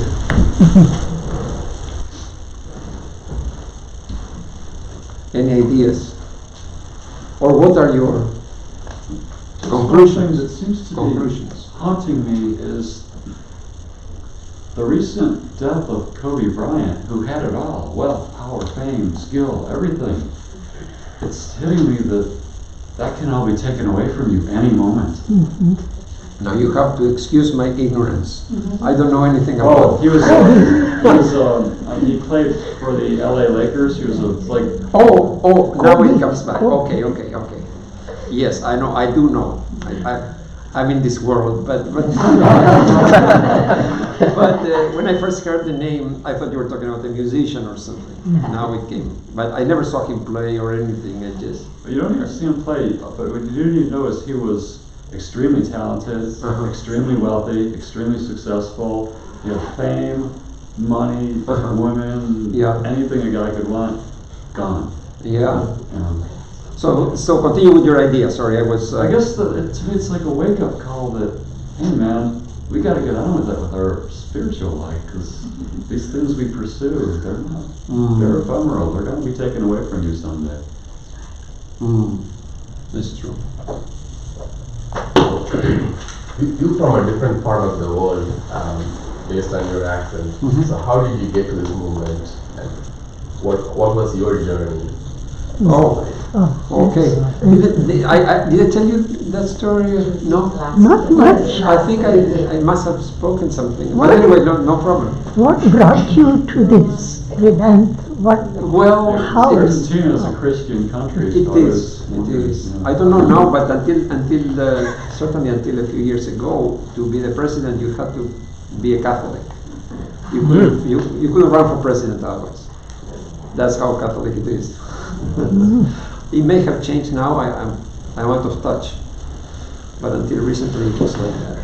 In the US, it's an unspoken rule that no Catholic will be a president. Just the opposite. But that's why He was assassinated. So, what brought me? I don't know. The short answer is I don't know. There was no external factor involved, like somebody came to talk about Vedanta, or I had a relative, or I had a friend. No such thing. I was searching for, you could call it the meaning of life, trying to make sense of life. And I was attending Hatha Yoga classes as a teenager, and in my house I came across a book on Sri Ramakrishna. Now there was no people in my house, among my relatives, who were interested in that. It was an uncle who left a box of books many years, like lying there in the attic, and he had been a theosophist. And that book, it's all I needed. Which book, the Gospel of Sri Rama? No, it's not in English. It was a book that there was an Italian devotee, pretty much like Brother Shankara lives here. He was in the ashrama in Argentina. He and his wife, they lived like monk, nun, separate quarters in the monastery for 50 years. And that man wrote the book on Sri Ramakrishna. So that's the book I read. I'm sure it's out of print for many years now. That reminds me of poet Thoreau, Yes. who read Emerson's library books, Uh-huh. and that's how he got interested in Indian spirituality. So that Yes. sounds similar. Yeah, I mean, it seems like there is something waiting for to happen, and then all you need is just something like you press a button, and that happens. So you open that book, you read, and that's it. You don't need any more. At least that was how it worked in my case. After I read that book, I thought, okay, this is for me, and I'm sure it will not change. So far, it hasn't changed. It's like intuitive. You feel that. Intuitive. You feel like I don't think this will change. This is what I like, and I don't feel this will ever. I will never need anything else. Something is an intuition that you get. It's not very rational. I'm big into coincidences and trying to see, how are these things connected when they're repeating themselves. When Swami Nirakaranandaji had come, there was a comment brought up about the mother is depicted as a with lion and tiger in different parts of the country. And today again you mentioned the tiger. And since the last 2-3 weeks, it's really made a deep impression on me, the lion and tiger imagery. And at that talk, I was going to mention or go into depth about it, but I kind of hesitated. But if you don't mind, I know we're here to talk about your experiences, but I wanted to explain a little bit more about how in this society, animal kingdom is considered to be wild and untamed and ferocious, etc. But now science is showing that contrary to that belief, there is empathy and sympathy and nurturing qualities in the animal kingdom. Elephants, lions, tigers, etc. We see these really higher consciousness qualities. And when we were in Africa, I had 3 experiences with lions in a very close quarter, just like where you are sitting and I'm sitting, the first 2, and then the third one was a little bit. So the first instance was a lioness, the mother, with several cubs, and they were playing and there was so much fun going on, and the presence of the mother was nurturing, strong, protective. So it's quite contrary to how sometimes we say, okay, ferocious and shouting. No, there was perfect silence and the children were playing, and then the child went up to the father lion, and the father lion just wiped him because he's not into nurturing, he just wiped him, and the fellow just rolled back to mother. Get away from me. Yeah. Don't bother me. Read the newspaper. That was during the midday. The second encounter was at dusk, and we had heard that the pride is hungry and hunting. And when we turned the lights off, and suddenly out of the blue, 2 on this side and 2 on this side, the lions started going. And it didn't seem wild, it was like a strategy. And there was so much energy in that movement. You could tell that they knew that we were in the car, and we knew that they were out there, and our first reaction was to just hide. Even though it was dark, we could see their eyes and we just hid, and the driver just reversed. So the point is that unlike human beings who eat even when they're not hungry, and just randomly go killing and shooting and consuming gluttony. Yeah. In the animal kingdom, nature is very efficient, doesn't believe in wastage. So they eat when they're hungry, and every last morsel is consumed, and it's clean. There's a cycle of life going on. And the third image was the buffalo. We were coincidentally talking about Mahishasura, and we saw a pride of buffaloes. How the Mahishasura is so powerful, the buffaloes are so powerful. It took like 10 or 12 lions to corner one buffalo, and I won't go into those details, but if you see that, you can see why the description of Mother conquering Mahishasura is so violent. But again, it is all part of life, the circle of life. So that was my image with it's true. when you said, mind is wild, but it can be tamed to follow Dharma. Oh, sure. What you say is true. There is a lot of wisdom in lots of things, lessons that we can learn from animals. Like in the Native American tradition, the animals are big. It's like, practically like a human being, how they consider the animal, They speak of the brother crow or raven and the sister this and that. But, I can also bring up what Vivekananda said. He said that these animals, they are following nature.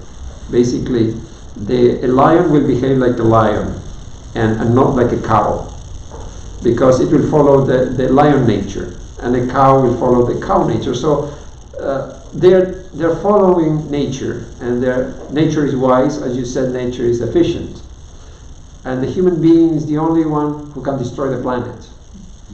So, but Swami Vivekananda says a cow remains a cow.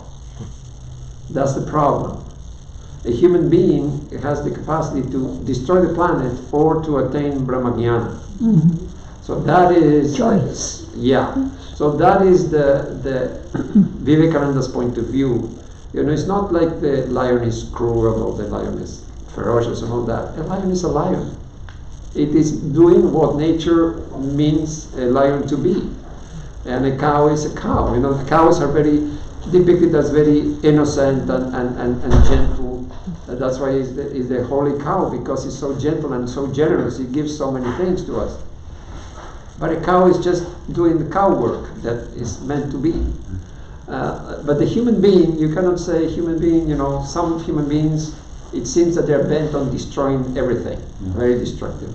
And some are like picking up the pieces and trying to mend it. So that is the variety of human beings. But is this the only world where we have like good and evil all together? Because there are evil men for sure, but there's good men too. And but understanding this physical world is the only world where that happens, and the spiritual realms, like the evil men all go up and women all go up to one, and is that true? We don't know. I mean, like once somebody asked Sri Ramakrishna, do you believe in the astral planes and Mahatmas and all that? Because in those days, theosophy was very, popular, and they spoke about those things. And Sri Ramakrishna was trying to avoid, you have to think of God. And that's all that matters. But this person pressed him, and in the end he said, well, if you ask for my opinion, yes. But what is the use of focusing on these things? Try to develop love for God. You have come here to eat the mangoes, not to count the leaves and the twigs and branches. So we believe there are other planes of existence and other worlds, but we don't have proof of it, and we don't see the benefit of digging deep into that. Like, how will it help me knowing that? We recently returned from a long trip to India for about little over 2 months, and saw and experienced this doing nothing happiness. So my experienced also. Yes, I actually practiced that. The question is, sometimes the boundaries between the three can get murky. For example, doing nothing, if one has done their job for the day and they are doing nothing, they're not harming anybody. So why would it be tamasic happiness? Likewise, one of the qualifications for sattvic happiness is no harm to others or self. But working hard to achieve something is considered sattvic. But nowadays, that hard work causes harm to the self, I mean the little self. So how do you like sort of decide what is which kind of?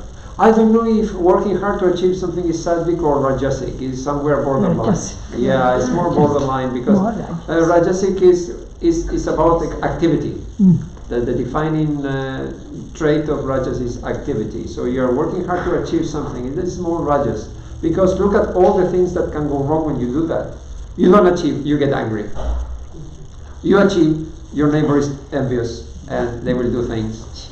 Or you achieve, you're afraid of losing it. So there are all these ramifications of working hard to achieve something. So it's more like rajasic. What would be some examples of sattvic? Well, sattvic is, for instance, something unselfish. I would call it sattvic. Like when you're doing voluntary work, you're not hoping to get anything for yourself. Another thing that I think is sattvic and people have scope in every country nowadays is taking care of elderly people. That is sattvic because they cannot give you back. And in society, they have become disposable. They are living in old people's homes. So nature says, when you cannot procreate anymore, when you cannot work and give wealth to society, you know, it's like the lion and the cow. It's just nature. It says, I don't need you anymore. And when you are helping elderly people, I feel that is very sattvic because you have to be patient. Sometimes they can be cranky, you know. Can you put aside your ego? Uncertain. And it's very hard to get people to do that job, you know. One of the main problems is loneliness. Elderly people don't have, the kids don't care anymore. They're busy with their own lives. So I feel that it's kind of, in a sense, it's cruel. In India, you have the extended families that there will be someone or other to keep company. But here it seems to be very harsh. It's very harsh to grow old. If you ask me, that would be very sattvic to help an elderly friend. You know, you don't want anything in return, and they cannot give back anyway. So things like that when I'm doing something that the other person cannot give back. And then, as I said, you know, when you're having fun with your grandkids, that is kind of sattvic. You know, they're innocent children. You're becoming like one of them for the time being and playing with them.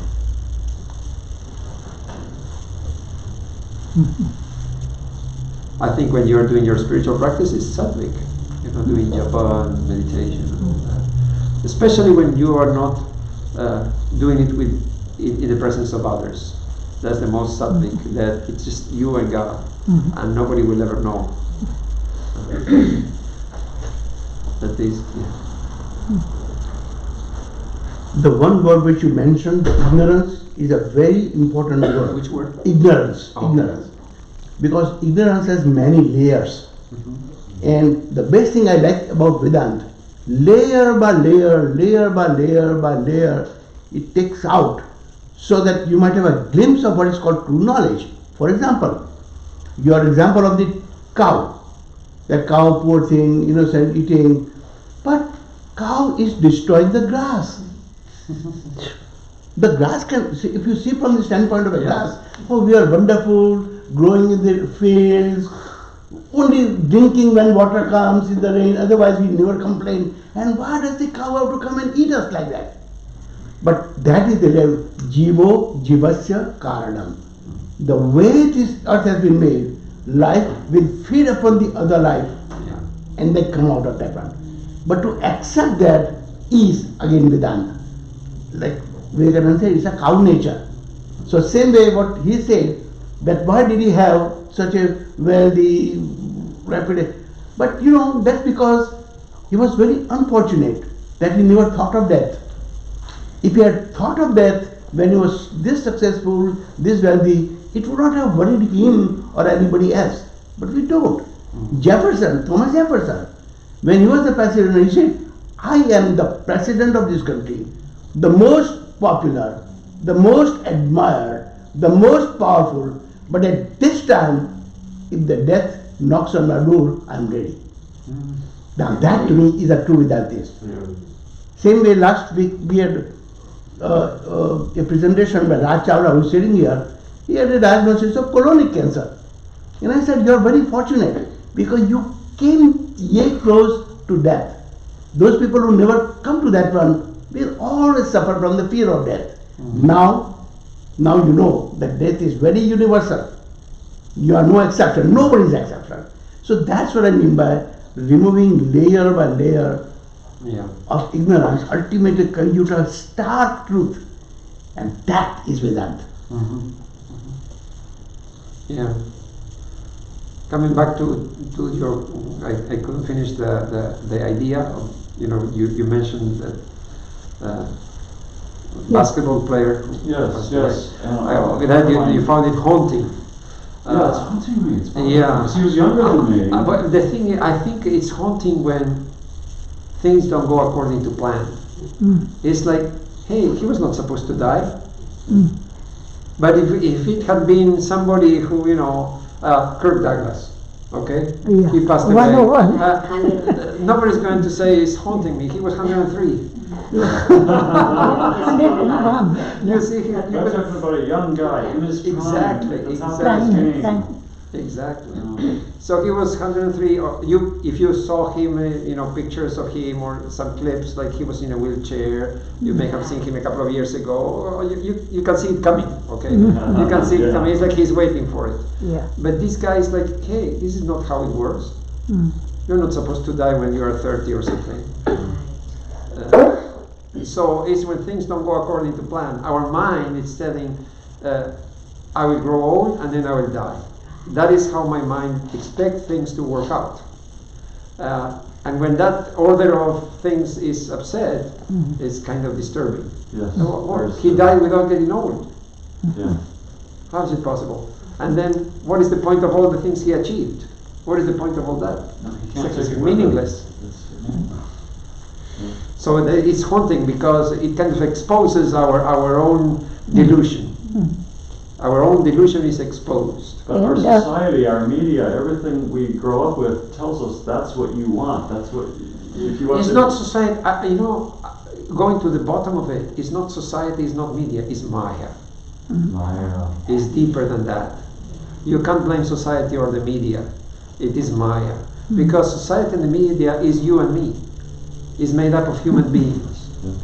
So it's not that there is society somewhere and media somewhere trying to brainwash me and trying to make me believe. No, it's Maya. It really is deeper than media and society. Everything he did was not meaninless. To him maybe, but he did, I think, establish like a school for women's basketball and probably may have contributed to charity. And so to the world at large, he probably did. Bring some. That's a tradition in this country that if you have a lot and you don't do anything for others, it's like they are looked down upon. That's like it's expected that somebody will do. So it's by calling it Maya, you hit right on the head of the nail, because Maya is a subtle form of ignorance. He said the one who died was younger than me. So that means we are looking for reason when it comes to disease and death. And we know very well there is no such connection. Why children should die? Yeah, exactly. Why the embryo should die? Why some of the old people, should continue to be old while the young are dying? I mean, don't look for a reason is so futile that Maya is the best name for that one. True. How do you transcend beyond the three gunas? Well, in the Gita, it speaks of Stita Prajna, the man of steady wisdom, the person of steady wisdom. Yeah. So they are the only ones who go beyond the three gunas. In other words, without realizing God, we cannot go beyond the three gunas. We are in the realm of the Divine Mother. So the only solution is realizing God. And that happens through you need two things for that: self-effort and divine grace. Self-effort alone will not bring it about. Yes. Both are needed. But we don't know when the divine grace will come. Yeah, so we have to make an effort, and then, we have to wait for divine grace, because it's not something that we can force. Otherwise, it would be like we can buy it, you can pay. You can repeat so many times your mantra, and then you will get it. So now it's interesting because we speak of Brahmajnana and we speak of divine grace. It's like they're different concepts. Brahmajnana is the impersonal God, and grace is the personal God. But that's how we both are. Both are the same at the end. They come together. Thank you. But I think that idea of self-effort, purushartha, Purushakara. Purushkar, we call Purusha, both same. In Bhagavad Gita, last chapter, it's so beautifully put by Krishna. Yatra Partho Dhanurdhara, where Arjun is the archer. And when Lord Krishna is the divine grace, you need both to achieve that Brahma. Yeah. They compare it to the wings of a bird. Yeah. So you need both. Sri Ramakrishna used to say, unless the time is right, nothing happens. That's all right. How profound. Yeah. But in our, especially in the West, it's like we want it now. Even if we don't know what we want it now. Now when you mention karma, how strong is the karma theory? You believe in karma theory that you can keep trying to be sattvic and spiritual and all that, but the previous karmas play a role in whether. Oh, definitely. I mean, have you ever wondered why? Suppose you have some siblings or relatives. Why am I interested in Vedanta and they are not? Have you ever wondered? I mean, you are brought up in the same household, you do the same things, and you feel so blessed. Yeah. And you wonder why, but it's like time is not ripe. This is like a karma from a previous life.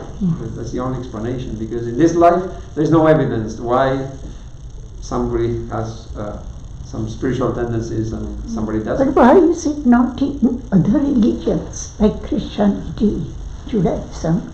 Other religions, they don't strongly believe in karma. Oh no, not at all. Not at all. I don't know. I think it has to do with the theory of reincarnation. When you accept reincarnation as true, then you can accept karma. It goes together. But to accept karma without reincarnation is difficult. There are so many loose ends. If you accept reincarnation, then okay, your bad karma, you will get it next life. And your good karma also. But if you don't accept reincarnation, it's a loose end. Okay, I can't do all the bad. And okay, they have help. That's another thing. But a Jain religion, very strong. Jainism. Do you believe in karma? Yes. Okay, so what I'm today now, fear, what I'm doing or what my future would be, is it because of the karma? Yeah, we believe in that. Okay, so how can I change my karma? Like how can I vanish it?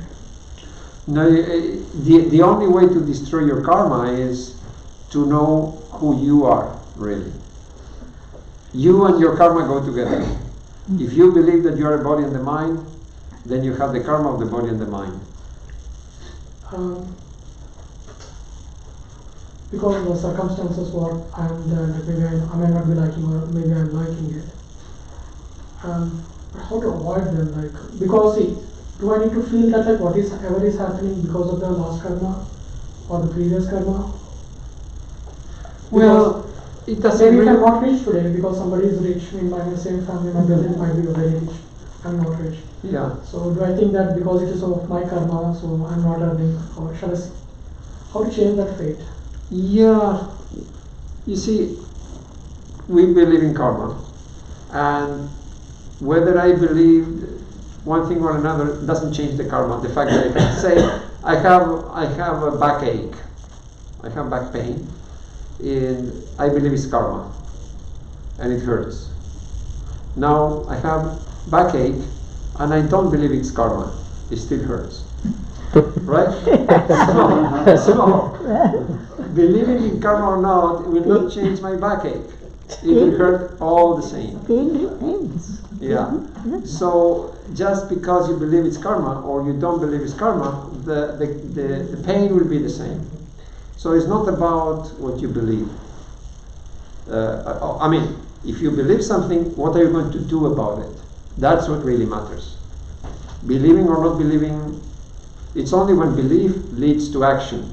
Okay, my back pain is because of karma. Now, first of all, did I do something myself to cause that? And if not, you can examine and you can take action. But mere belief will not change anything. Just because you believe that it's karma, it can change your attitude, but the pain will be there. Or whatever is the karma will remain.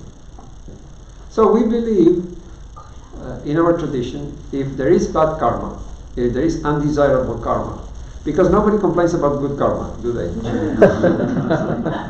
Nobody says, hey, I'm wealthy. Is it karma or... No, they don't question. It's only when something bad happens that, oh, this is karma. It's generally negative thing. So we believe if there is negative or undesirable karma, the way to get rid of it is counteract it with good karma. So that is the way. So if there is something, people do a lot of charity in India, thinking that is good karma, and that will counteract whatever. Many times they have some black money, so they will give to the temple, and okay, now it's gray, not pure white, but it's gray. Al Capone did that. I think Vivekananda said or somebody, you can undo the effect of previous karmas by your present karmas. Yes. So that your future is not guaranteed, but it can get rid of the previous karma. Yes. So sanchit karma, prarabdha karma, and the karma which is now taking place. So you have control over what you can do now. You cannot undo True. what happened, True. but you can rewrite your slate now. Yes. I mean, I was just trying to say that the funny thing is that when we'll come to the point when we are ready to reap the effect of good karma in our next life, we would not be the same I mean, the little I. So then we will still be asking the same question. Yeah, that's true. So, even though today if I'm reaping good benefits, I might have the same question that whether I need to do any karma or not, because maybe in my previous life I wanted to undo my bad karmas and I have got a good life today, but I'm still scared because something bad should not happen, so let me do or maybe not do, or should I do or not. So I think this question will never end until we make it akarma, which means no action. No. True. It's true. It's true. And karma, this gahana karmana gatihi, says Krishna. Inscrutables are the ways of karma. So sometimes you were talking about this player, this person who passed away. Sometimes you have like everything going well, and they have everything, and then the karma takes a sudden turn for the worse. You remember that Christopher Reeves? Yeah, Yes. yeah. And that's a good example. I mean, he has everything. Superman. Then Yeah. from Superman to, just handicapped. Yeah. What a tragedy. So, what a karma. It's like complete change, 180-degree change. So this, Sri Krishna says, inscrutable are the ways of karma, really.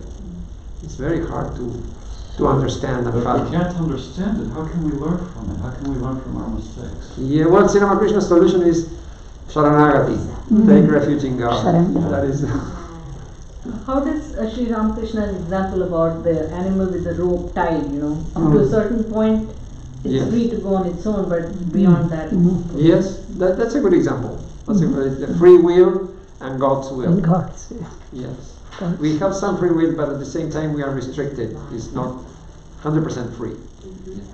No, even Christopher Reeves, for example, what he may have considered as, oh, what a tragedy, or the world says, what a tragedy. Actually, if you look at it from another perspective, he then used that opportunity to focus people's attention on disabilities. So you can use this bad moment and think, this was given to me as a blessing. Sure.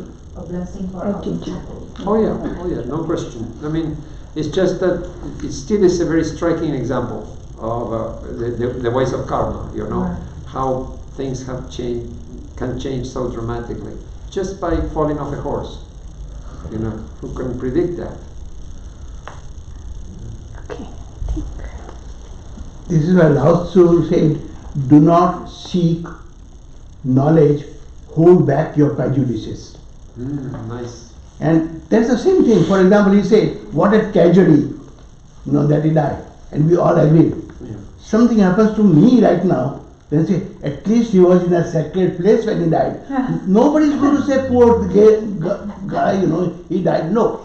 So we apply judgment depending upon what we are taught or what we are raised or made to believe, and that perhaps just hold back your prejudices. True.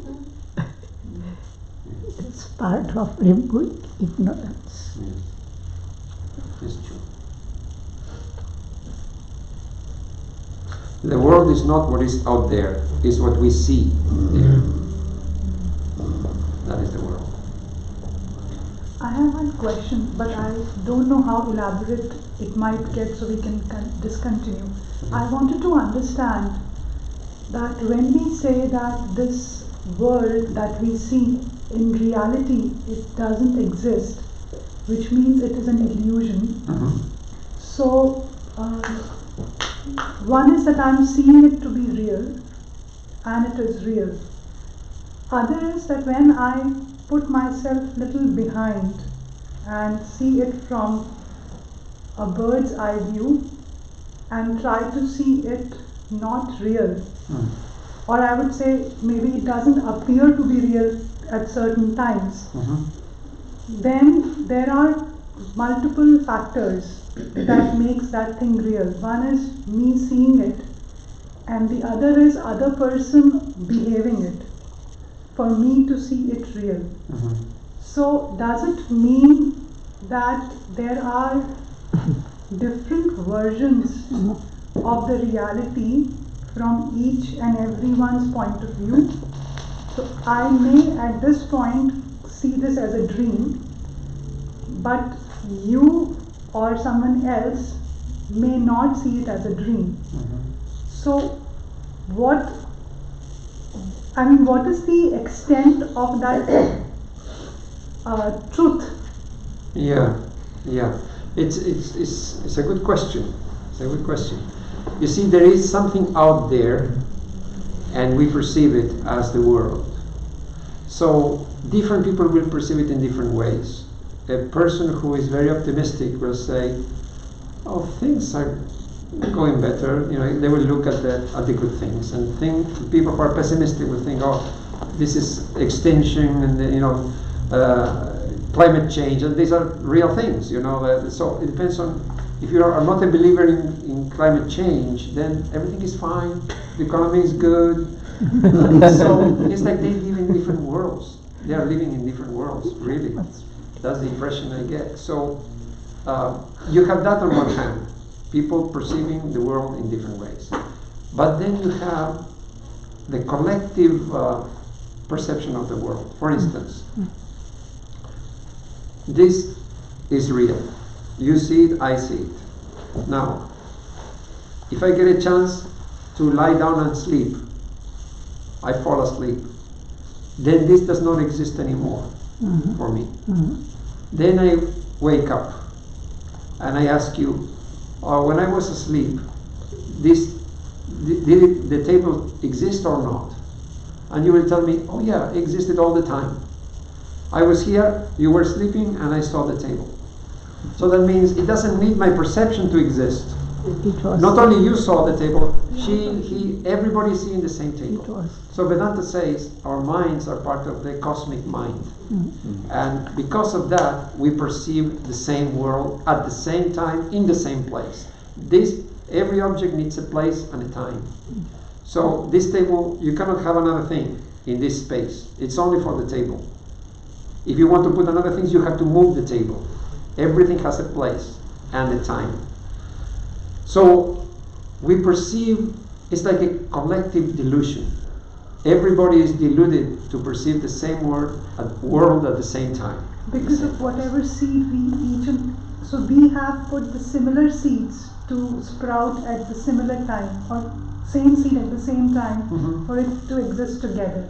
Yeah, it's like a cosmic mind has divided itself into your mind and my mind and all that, but they all come from the original cosmic mind. So this avidya, ignorance, is covering Brahman and making many out of one.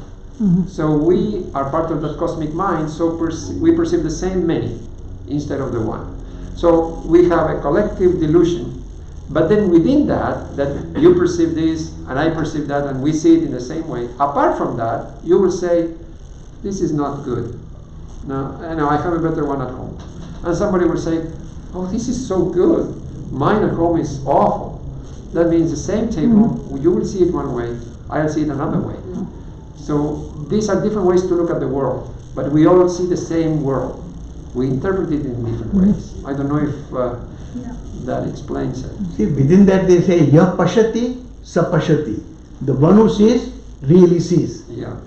And that also we use in a very different way. When you cannot understand, do you see what I am saying? But it's not a question of seeing, it's a question of understanding. Yeah. But we use it synonymously. Sees, grasping. And then in the Upanishad says, he who thinks they know, they don't. Exactly. Exactly. I was going to say, thank you so much for that explanation that we see the same object but different interpretation, because if you sit in a class for social theory, for example, they consider this foundational thinking and they reject it. It's postmodernism, that everybody has a different truth and different reality and don't. So this Vedantic truth that you just said, it has simply been like a miraculous medicine for me today. Thank you. Okay. Very nice. Thank you. What I was going to say was, if I'm dreaming all this, then you are my dream. You saying that this is a table is a dream. So it's all dream. So how do I know that there is really a, you are seeing the table. Yeah. Am I dreaming that you are seeing the table? Well, look, how do we know something is a dream? How can we know for certain that, oh, that was a dream? After you wake up. Exactly. After you wake up. Exactly. And not before. And sometimes dreams can be really, really, they feel like real. Yeah. And you wake up and you feel, oh, it was a dream. How strange, it was very real. So we can have like fragments of waking up and sleeping down too, in real sense. I mean, in the sense of when you are pulling yourself out of the false reality and you see that it is not real because not from this standpoint, but from a standpoint of a witness. Realized. So there can be fragments of reality and unreality mixed up together in what you are observing. Yes, there can be. But it's hard to. Yes. Can I share my experience? I mean, my similar question was, Dala told me was that there are 3 stages. The first stage is when you think the world is illusion, and then you tend to withdraw from it, that this is illusion, it's false, let me go on a spiritual path. And then the second stage is when you sit down and start witnessing, and then that becomes your Leela, that the world is only a Leela. And the third comes when you go more deeper, is when you realize that everything that is there is one. And when that stage comes, then there is no duality, nothing. That's when you really enjoy life, because all you're seeing is only one. I think different people have different understandings and different journeys. So we come with different minds. And different stage of life. Yes, different stages of evolution too. Yeah. There's a story of, I think it's King Janaka, who had everything in the world and he was powerful. But one day when he goes to sleep, he dreams that he's lost the war, he can smell the flesh burning, the palace is burning, fires everywhere, and he's lost and he's being ill-treated. He wakes up and he realizes, oh my God, was that real or was this real? And so when sage comes and he tells him, when you were in that dream, did it feel like it was real? And he says, yes, I was sweating and I was hurting my people. And now when you're awake, does this feel like it's real? And he says, yes, look at all of these people, look at this one. So then he says, was that real or was this real? So the answer is neither. Exactly. But the difference is, in the dream, there is no continuity. I dreamt last night that I was a butterfly. Today I dream that I am a toad. But I wake up being the same person yesterday and today. So the dream, there is no continuity. That's the main difference. That's why we believe this world is real, because things, when I went to bed, my room was in a certain way. When I wake up, it's exactly the same way. So there is, in time and space, there is continuity. In dream is just all chaos, you know. There was a man who, while sleeping, had the glasses on, and he was asked why. He says, sometimes I cannot focus well when I am sleeping. My God. Yeah. So anyway, these are all very interesting ideas about the reality and the unreality of the world. And sometimes you get a strong feeling that it's really unreal. But it's hard to hold it in the mind, you know. It's like the mind gets again distracted. So we can have glimpses that it's really unreal, and then somehow the covering comes back. Exactly. So how do you maintain that state? I mean, I know one thing is practice. Yes. But then getting into that practice is also, it seems like a challenge, because the moment, because you always want to, it's not that it's an act that you do, you always want to bring your mind and keep in that state. But then every time it falls back and then you again try again. So is that the only way, or is there other ways to strengthen it? Well, you see, for most of us, we follow bhakti. So when you follow bhakti, is more natural. It's like you're trying to think of God, trying to think of Sri Ramakrishna or whoever it is. So it's more about developing love for God, and that is like a natural process. But when you're trying to hold on to the awareness that you are the Atman, or that the world isn't real, it's hard to keep up the motivation. It's impersonal, you know. I have seen people one or two who were very, they're followers of jnana.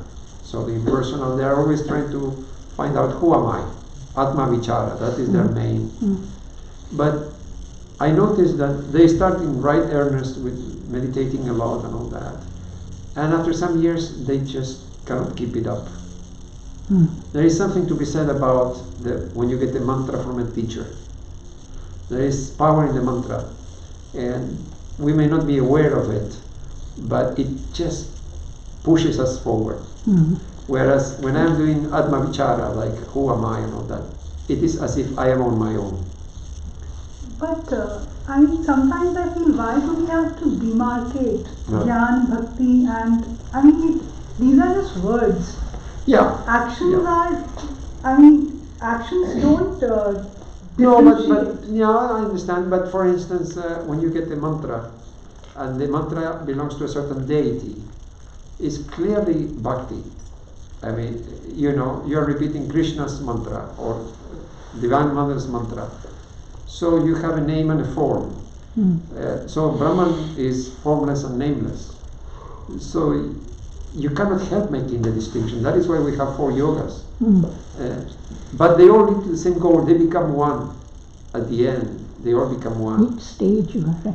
But you know, if one is temperamentally suited for jnana, that is perfectly fine. I'm just saying that it seems that it is a lot more work.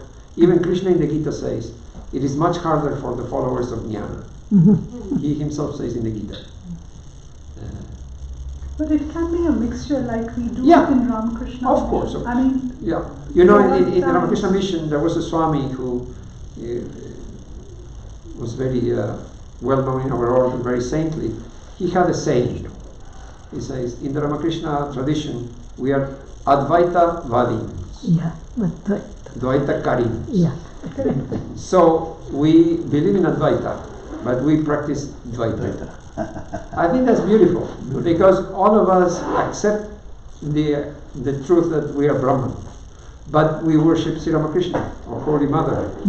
So it's a mixture of both. Definitely. But if you are a devotee of Sri Ramakrishna, generally they are not too bothered about the unreality of the world. It's like I mean, from one point of view, yes, it's unreal, but from another point of view, it's not worth even thinking about it. I mean, real and real, who cares? Who cares? It's the world. You know, let me focus on the Divine Mother or Sri Ramakrishna. Yeah. So could you please clarify, you said the dream has no continuity, but there's continuity in the waking. Yeah. But this is still a dream state. I mean, this Yes, in but this context. yeah, but the cause and effect works here. That's the main difference. If I put my hand in the fire, it will burn. But there's, you know, it feels real to us. You know that story about the philosopher who used to say this world isn't real, and then some kids came and stoned him and dragged him on the road and, you know, punished him, and he was all battered up, and then they said, now, is the world unreal? He said, yes, it's a painful dream.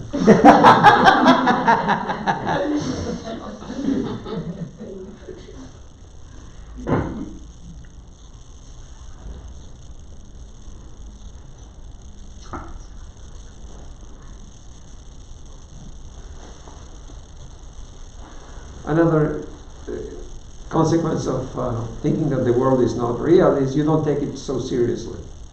That's an advantage also. Somebody said it's not unreal, but provisional reality. So it's for the time being, it is real, but not in the ultimate sense. Yes. It's passing. Yes. It's not going to last. It is true. It is true. Swami Vivekananda said in his Jnana Yoga lectures that this world is a mixture of reality and unreality. That's what Because Brahman is the substratum. There is some reality, but not as we see it. It is not entirely unreal. You know, we'll see it tomorrow in the talk. There are 2 words, asat and mitya. They say jagan mitya. Yeah. They don't say Jagat Asat, because Asat means completely unreal, Right. and Mithya means there is something there. Constantly changing. Is that the same, similar to reflected reality? Something like that, something like that. Because for the reflection, you need the real thing to be reflected. Mm. Yes. Once in Providence, there was a presentation going on, and Swami Atmarupananda was speaking about Advaita. Of course, he mentioned the word Nitya. And then, for some reason, the next presenter was not ready to go. And so there was this about 12 or 15 minute hiatus. And I was standing with a bunch of Swamis, and I made a smart-ass remark. I said, oh, well, it's all Mitya anyway. And Swami Kripamoyananda immediately made that gesture. No. After realization, it is Mitya. For now, it is your Satya. It left a mark on my heart. Yeah. How emphatically For he the said, time being. we must take this seriously. We must not. Yes. We must not take the attitude. Sri Ramakrishna would pinch people really hard when they would go into that song and dance about this world not being real. You know, he would do an analogy to what the kids did to the professor. You know, give them a really hard pinch, and when they said, ouch, he would say, oh, I thought you told me this wasn't real. Yeah. You know, Swami Turiyananda, towards the end, he was dying, and he said, Brahma Satyam, Jagat Satyam. Oh. And everybody was shocked. He is such a Vedantin. His whole life he has been practicing Vedanta. Has been practicing Mithya. I mean, he has been really. And in the end, he says Jagat Satyam. They were shocked. But then he explained, the world is nothing but God.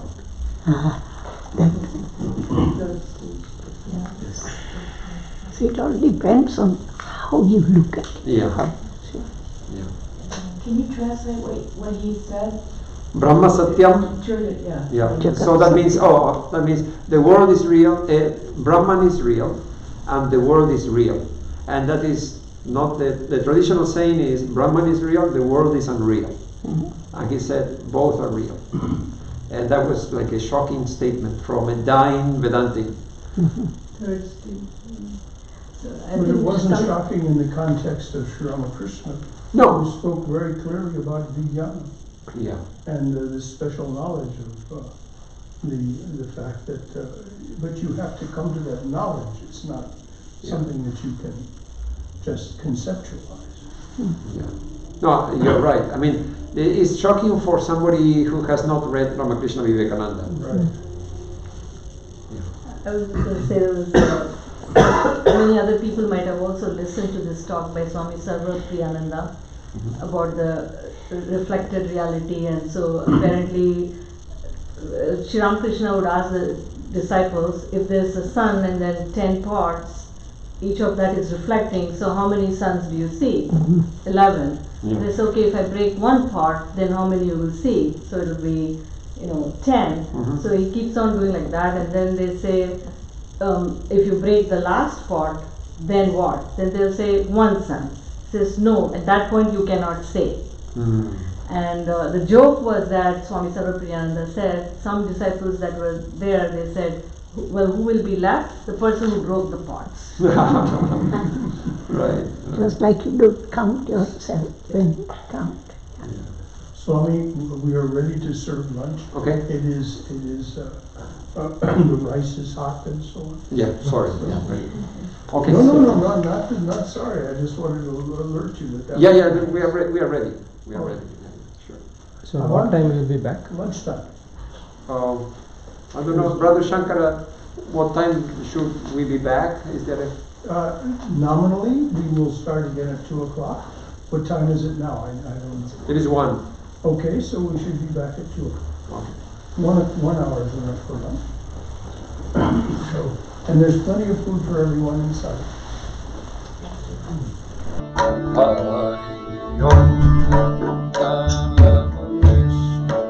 Hare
with you, nor leave your side, and I am yours, I rest in you. Great Spirit, come, rest in me too.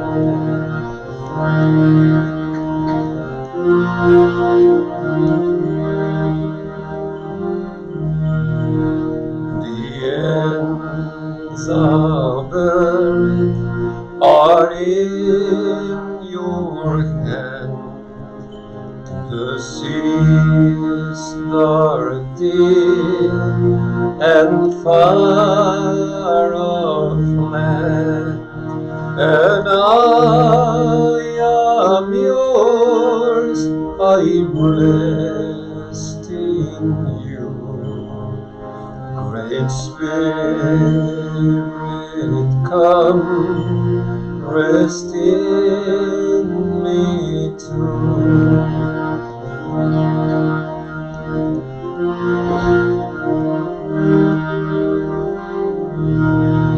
In secret depths you knit my frame. Before my birth you spoke my name. Its secret thought is known to you. The path I walk my whole life through, the lonely earth in lofty flight is still with you, nor leave your sight, and I am yours, I rest in you. Great Spirit, come, rest in me too, and I am yours, I rest in you.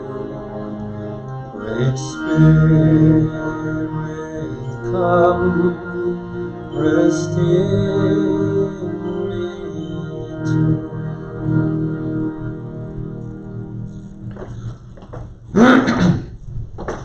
Let's do one last song and then we continue the discussion.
Namate Samrati Santite Kane Nahi Nahi Rakshati Dukrankarami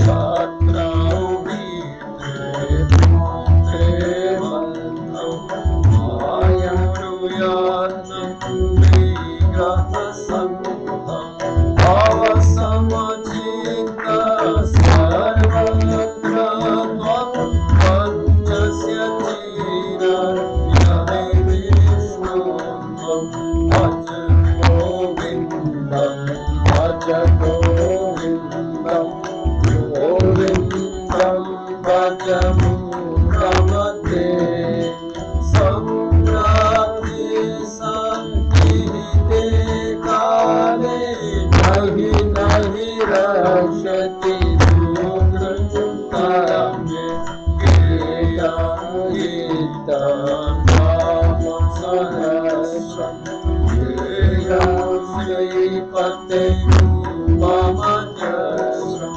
Geya Sajata Sange Chitam Geyam Dina Janaya Chavitam Bhaja Govindam Bhaja Govindam Govindam Bhaja Muramate Samrati Santite Kale Nahi Nahi Rakshati Dukrankarame Guru Charanam Mujane Parabhakta Samsarajani Amaguna Siddhiyamasa Saniyamadevam Rakshasi Nija Hridayastham Devam Bhaja Govindam Bhaja Govindam Govindam Bhaja Govindamate Samrati Santite Kane Nahi Nahi Rakshati Dukrankarame Inaya Viya Saya Prata Shishira Santam Purnayana Kara Vedati Kachatyaya Stagati Namucha Shamaya Bhaja Govindam Bhaja Govindam Govindam Bhaja Muramate Samrati Santite Kane Nahi Nahi Rakshati Dukrankarame Samrati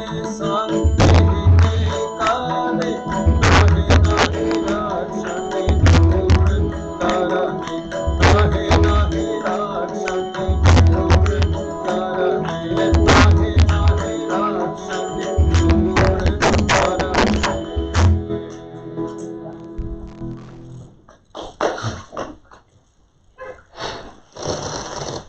Maharaj, can you explain the meaning of the song? Yeah, sure. Bhaja Govindam, worship Krishna. Govindam Bhaja Muramati. Oh, dull-witted one, Muramat, Mata. That means you are dull-headed. Yeah. Or foolish one. Samprapte, Sannihite, Kale. Kale means at the time. Samprapte Sannihite Kale. At the time of death, when death approaches. Nahi Nahi Rakshati. It will not save you. Dukrin Karane. The rules of grammar. You know, there was a scholar on the bank of the river repeating the rules of grammar, Sanskrit grammar. And Shankaracharya thought this was an older person. He should be thinking of God, not learning a new language in his old age. So he said, instead of repeating this, Dukran Karane, it will not save you at the time of death. Bhaja Govindam, worship God. So that is the message of of the song. And then it goes through different things like time is passing, the seasons are coming one after another. Winter comes after fall and is followed by spring, and on it goes. Then birth and death. Things are happening in cycles again and again and again. And when will you worship Govinda? You're never worshiping Krishna, and the death is approaching. So that is the meaning of the song.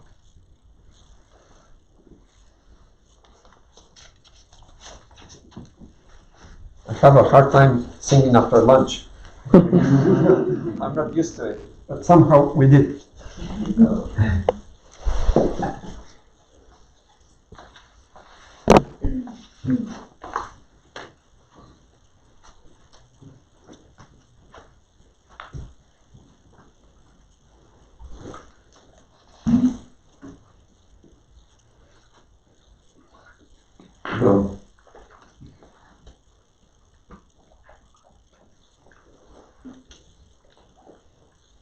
The next teaching that Shankaracharya mentions has to do with what we have been discussing in the morning session. Shankaracharya says, Atmecha vyavasiyata. Hold on to the awareness of the Atman. That is what we have been discussing more or less, the path of jnana. How can we hold on to the awareness of the Atman? What is the Atman? How can we hold on to the awareness of the Atman?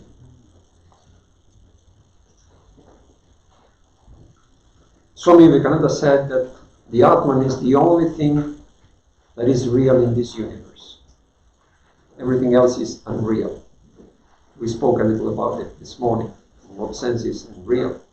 Not absolutely unreal, but it's a misreading of reality. We are misreading reality.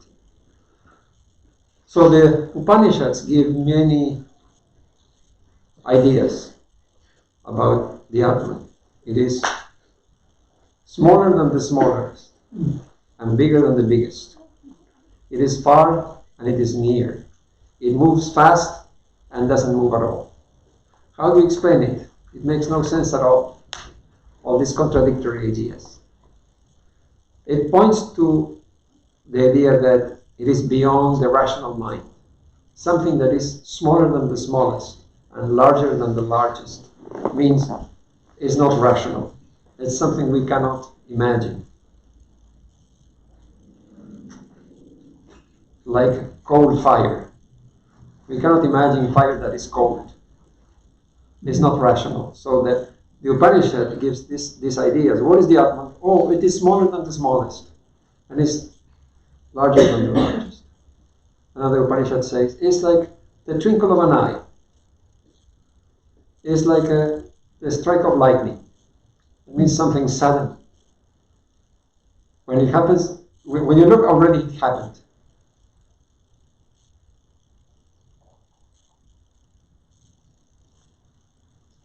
So Swami Vivekananda gives a nice simile for the idea of this Atman. He says, imagine there is a whirlwind. The wind is whirling, and as it whirls, it picks up matter, dead leaves and twigs, and it picks up matter. And that you can call a body, a physical body. Then it goes somewhere else, and it drops that matter, and picks up new matter. That is another physical body. So that is the subtle mind, the subtle body is picking up different bodies. And he says, when the wind stops blowing, there's no whirlwind anymore. That is the self. So this appearance of body and mind is just like wind. Has no real existence. But how can we identify with the Atman and not with this whirling of the mind and the body? How to do that? It's very difficult, because unless we experience what the Atman is, we cannot know with our rational minds. So when we say I, what do we mean by I? We mean this body and mind, and whatever history we have behind us. There's a nice story about this.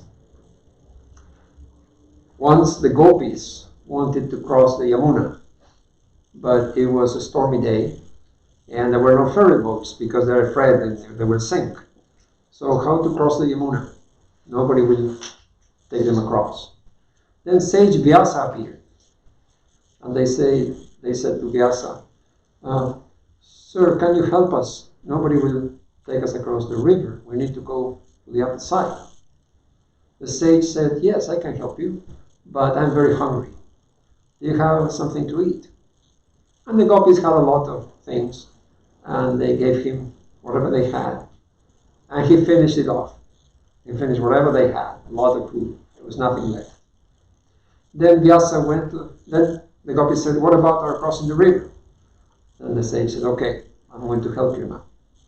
So he went to the bank of the Yamuna.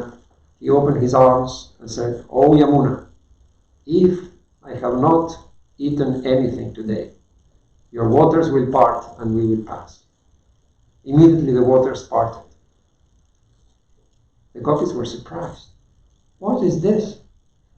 You said, if I have not eaten anything, you just finished all we had. And the waters parted. How is it possible?" Then they understood. He does not identify with the body. When he says, "If I did not eat anything," he means the Atman. He identifies with the Atman. From that point of view, he has not eaten anything. It's just the body and mind that are engaged. So that is an example. Somebody who can hold on to the awareness that they are the Atman. But for us, when we say I, we don't mean the Atman. We don't know exactly what we mean. It's a combination of body and mind, and so many other things, beliefs. So I don't know. Anybody has any suggestions how to hold on to the idea of the Atman? Yeah. You gave a hint earlier. You said let go of holding on to the idea of Atman. Yeah, well, no, that was let go. That was more in the context of happiness, you know. And the idea was fall into happiness by letting go. We are chasing happiness. So it was a slightly different context. Instead of chasing happiness and never getting it, let go of the chase and let go of all your fears and anxieties and likes and dislikes. When we accept life as it is, we drop into happiness. Suddenly we find ourselves in happiness. You know, there's a subtle difference between happiness and contentment. Say when you ask somebody, "How are you? Are you happy?" "Oh yeah, I'm happy." "And how is so and so?" "Oh, he's very happy." You never say, "I am content." If you say, "I am content," that means I have reason to be unhappy, but I am still content. So there's a subtle difference that we don't say, "I am content." We say, "I am happy." It's a straightforward answer. To say, "I am content," they'll say, "What do you mean? Huh? You are content. What's wrong?" So we say we are happy. Then nobody asks any question. Okay, happy means 100% happy. Content means, what's the matter? Tell me. So contentment is like happiness poor cousin that nobody cares about. You know, everybody's chasing happiness. But what this story was telling about the rickshaw puller is, if we settle for contentment, we find we are happy. That's it. It's like a mysterious thing that we are chasing happiness and we are never getting it. But if we settle for contentment and say, "I'm content," we find that, "Oh, I'm happy." Contentment means happiness. This happiness is perfect happiness. It means that everything will be according to what I like, or whatever I want. And that's not real happiness. It's an illusion. It's a fantasy. It's a fantasy that I will be happy. But if I can settle for contentment, that means I accept the status quo, then I'm happy. That is real happiness. Contentment is real happiness. Could you say I'm satisfied? Yeah, it's the same thing. Contentment is to be satisfied. Yeah. But doesn't mean that you give up the struggle It's not that you become lazy or no. You continue to struggle, to try your best. Happy with myself. Yeah, exactly. So in answer to that question, Mm-hmm. so if somebody says, I know Brahman, then they don't know Brahman, because anything you experience is not Brahman.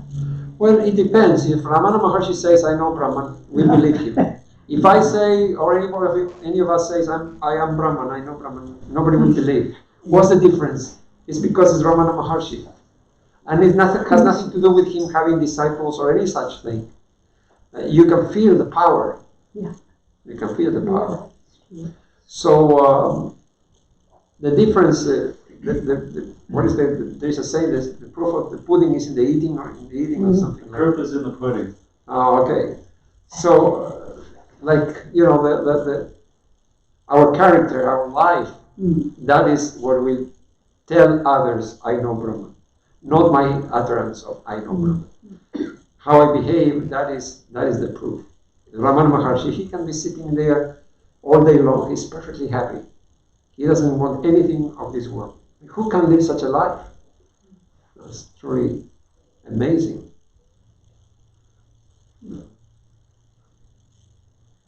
So I don't know the answer. I'm just presenting to you the teaching of Shankaracharya. Hold on to the awareness of the Atman. If you are a Jnana Yogi, then I guess it means to be always discriminating between the real and the unreal. And I don't know what the Atman is, but I know that this body is not the Atman, this mind is not the Atman, my desires are not the Atman. So like that, you can at least leave out what is not the Atman. At least that much. There's a nice story in Swami Turiyananda's life. He used to practice this. I am the Atman. I am the self. He was a true Vedanti. So once when he was young, he went to bathe in the river. He had the habit of getting up at 3:30, going to the Ganges, taking bath and sitting for meditation. So once, 3:30 in the morning, he goes to the river, it's all dark. And he saw something that looked like a log floating on the water. So he gets into the river, and it turns out to be a crocodile. He hears a splash and a movement. It's a crocodile. Immediately he gets scared and runs out of the river. Then he was overwhelmed with shame. What? I am telling I am the Atman, and now I am afraid of a crocodile? What kind of Vedanting am I? I am just saying something and practicing something else. How come I am the Atman and I am afraid of a crocodile? Then he went back into the river and finished his bath. And the crocodile didn't bother him. He managed to do that. So when he was retelling this story, he says, look, I went back into the river and I finished my bath. But I was tense all the time. The fear, I could not get rid of the fear. Although I went back into the river and I tried to focus the mind on the Atman, still that tension was there. So he hadn't yet, yeah, exactly. So it's so ingrained in us, even such a great soul who is willing to go back into the river. How many Vedantins are willing to do that? Right? He's going back into the river in the dark, knowing there is a crocodile. So that itself is amazing. But still he says, I couldn't get rid of the fear. It's so ingrained in all of us. So that is why it is so difficult. Even the great yogis, unless they experience really the ultimate, they have this kind of difficulty getting rid of body consciousness.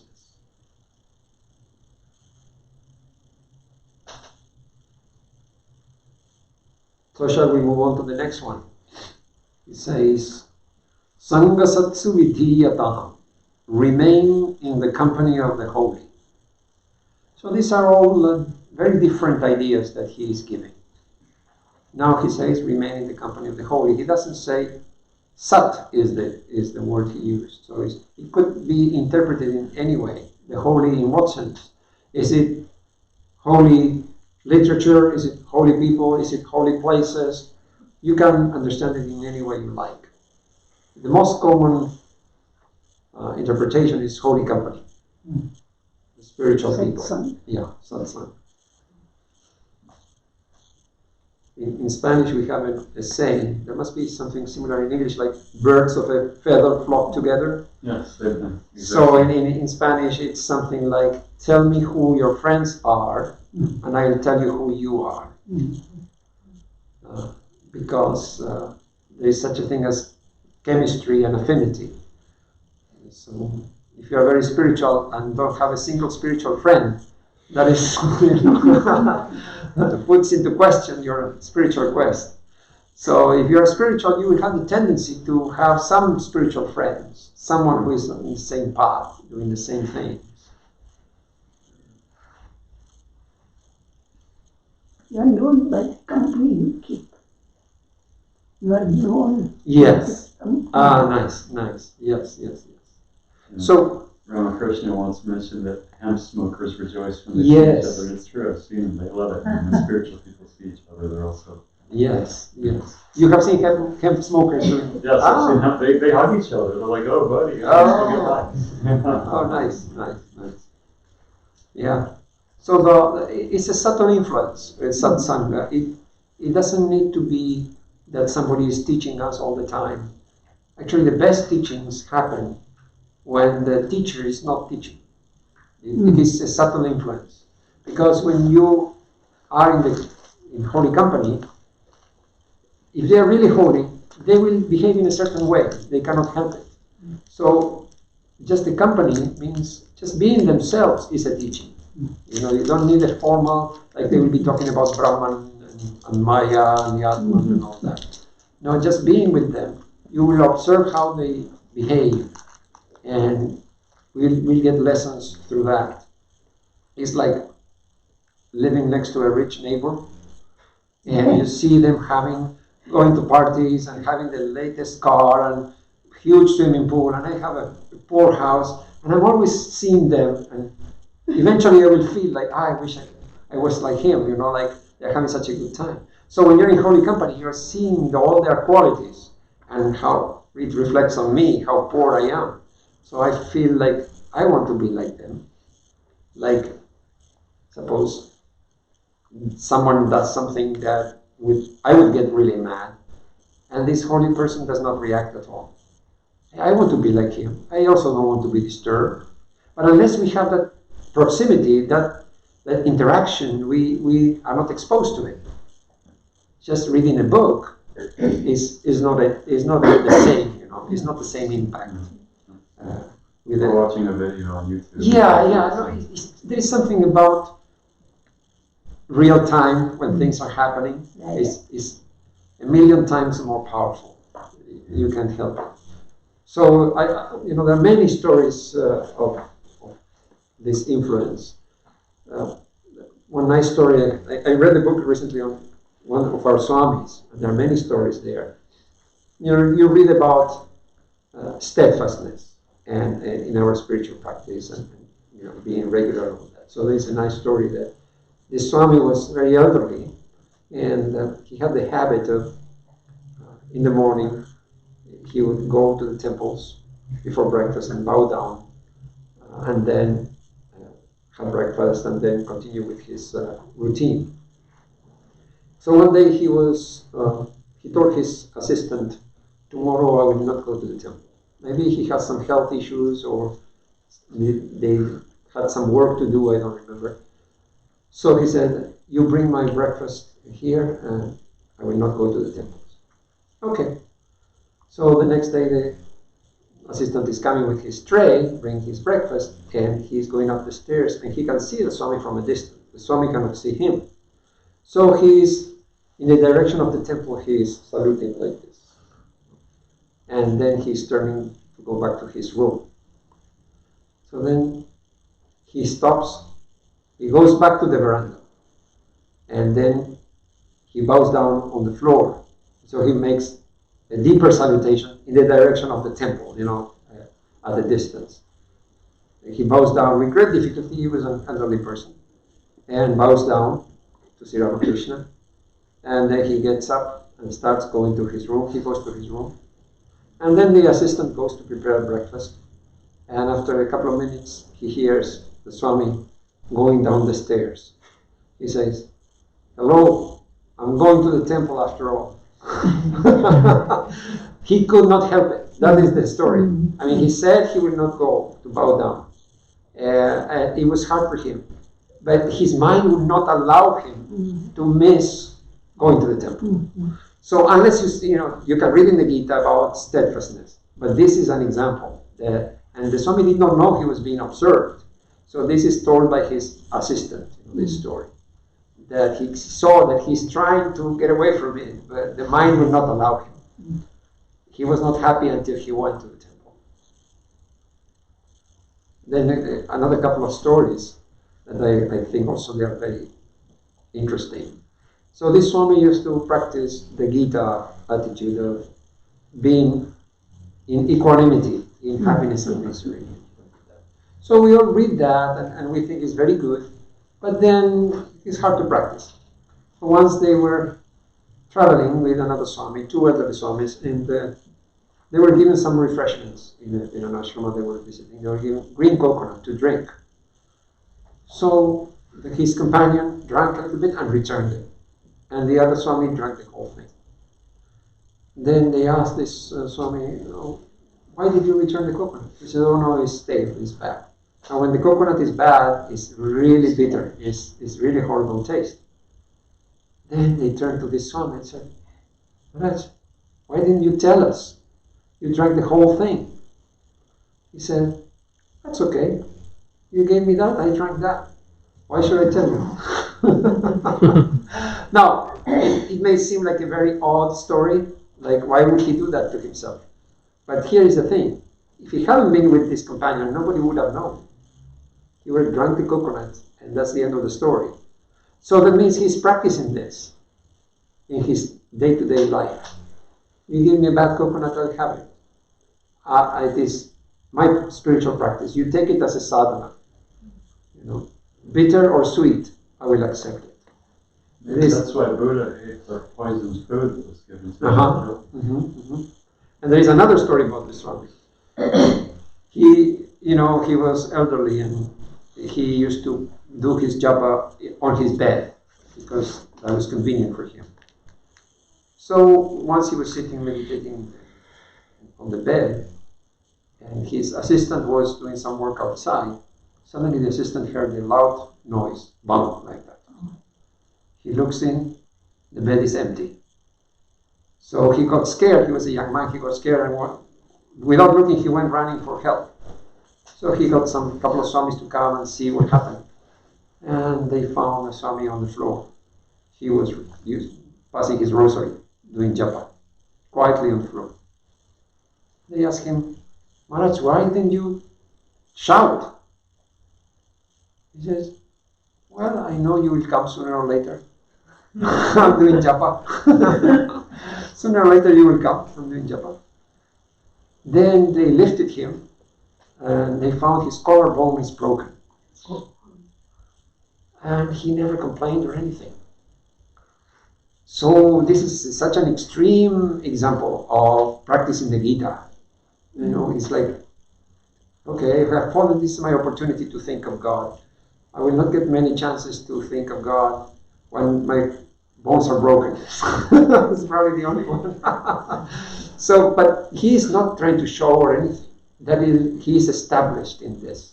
When you're established in that, you can practice. It may sound like very strange stories, but really, there are such people who are practicing. If you're serious about equanimity, bitter and sweet should be the same. Broken bone, what's the big deal? He's practicing equanimity. This is holding on to the Atman. It's really hard. So this is the advantage of satsang. You can imagine this Swami's reaction when they went to help him. Like, whoa, how can you do that? Practice japa, in that condition. How is it possible? So you get that kind of inspiration from these people. There was another Swami. He was established in a state, he was free from anger. So you could not make him mad. So he had an assistant who was an American Swami. And he was very dynamic and no nonsense. And this other Swami was kind of easygoing. And, so once this American Swami was not happy because the other Swami did not take decisions easily. He was like, okay, let's see, wait for things to take shape. He would not take action. So the Swami was really mad at him for not taking action. So he went and shouted at him and very, angry. And this old Swami just listened to everything. In the end said, you're angry. And because of your anger, your judgment is clouded. So we'll wait, and later on, we'll talk like the good friends we are. And this Swami, when he heard this, he felt totally defeated. Like, I'm helpless. This guy got me big time. He says, all my anger melted away. I could see there is no reaction from him. He's telling me like that. We are friends. We talk like friends. Then the Swami said, I understood that nothing can make him angry. If he doesn't want to be angry, he won't be angry. There's no way. So these are inspiring ideas, inspiring stories about holy company. You have to live with them. Reading in books, you don't get this kind of exposure. We read, you have to be free from anger. But how to practice it? You have to see somebody who is free from anger. You have to see, then you realize it's possible. If they can do it, I can do it too. So when you're long enough in the spiritual path, you will see things like this. Once in a while it will happen. You will see something like, well, it doesn't need to be a Swami or a monk or a nun. Even lay people, anybody. We develop these qualities over time. That's how we get our inspiration.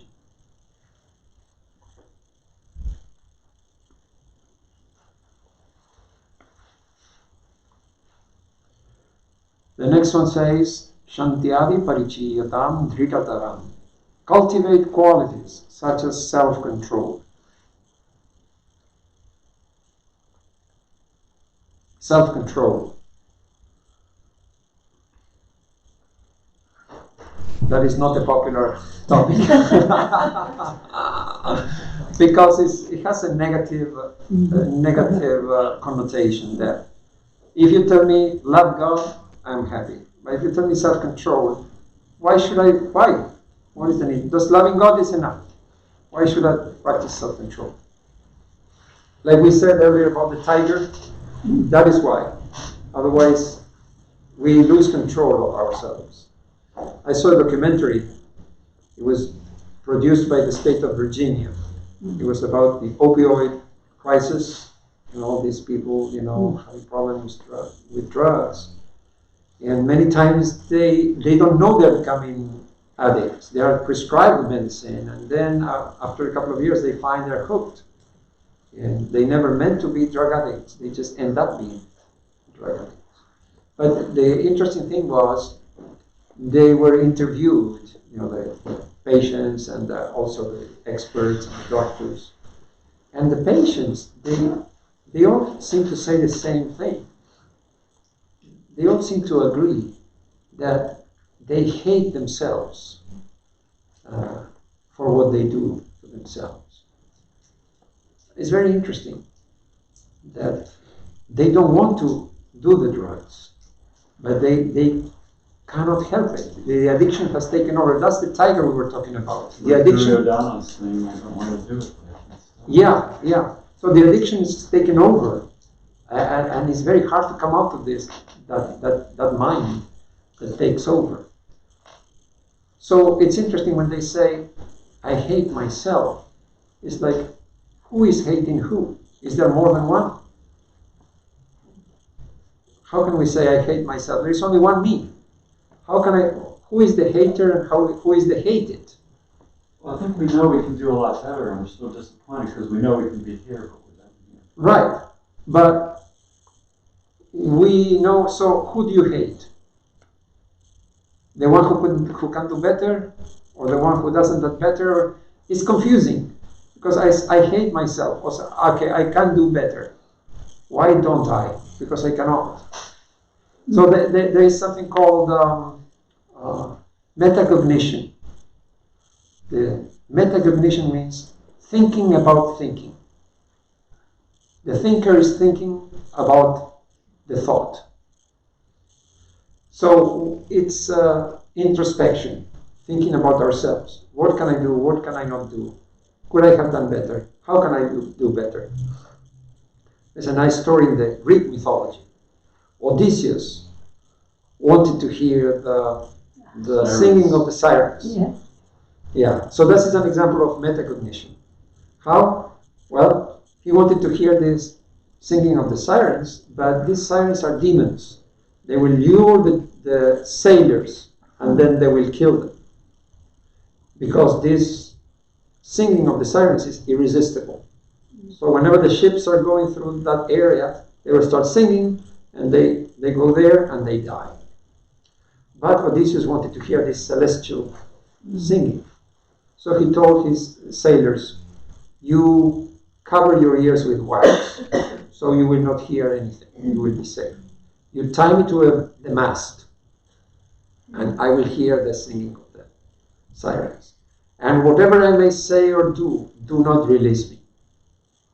Because he knows he will die otherwise. So they do that.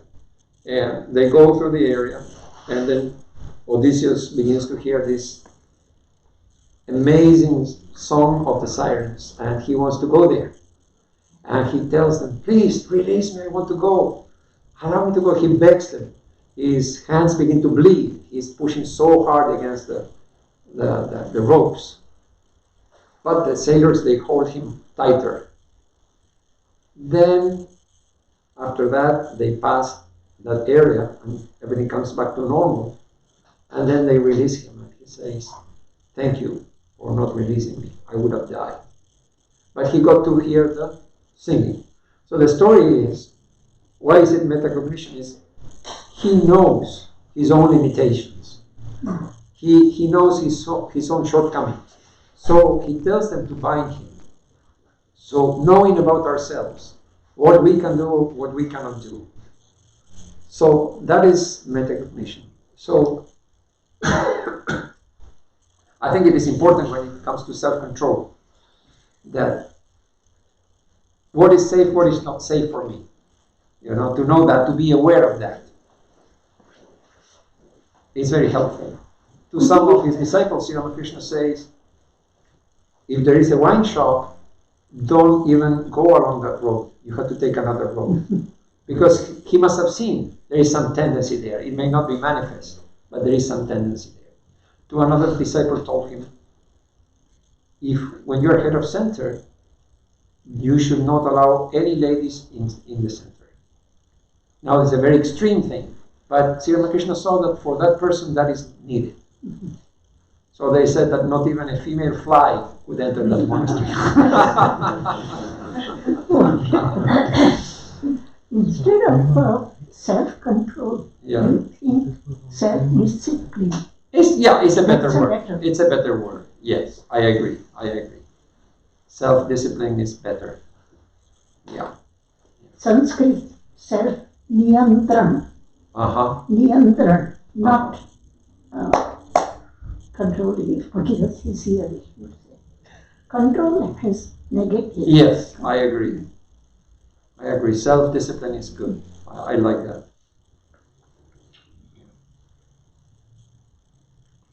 And you know, like the Gita says, the self is the friend of oneself and also our own enemy. So it's interesting that we can become our best friend and our best enemy. Yes? In relation to that, if you think of it as Svadhyaya, Swatantra also, then ties it with and tie it into the concept of Rishi, the shaped or field, because you said cultivate. So if we view these things as part of our cultivation of a garden, say, so planting good seeds and removing the weeds of thought, then the garden eventually becomes beautiful. Yes, it's true. It's true. Once a devotee complained to a Swami that, look, you are telling us to meditate, but I find that my mind is worse now after I started meditation. How come? How is it possible? My mind was much better before meditation. Now I started meditation and my mind is worse. The Swami said, yes, I'm not surprised. But why? Why does it happen? And he gave an example.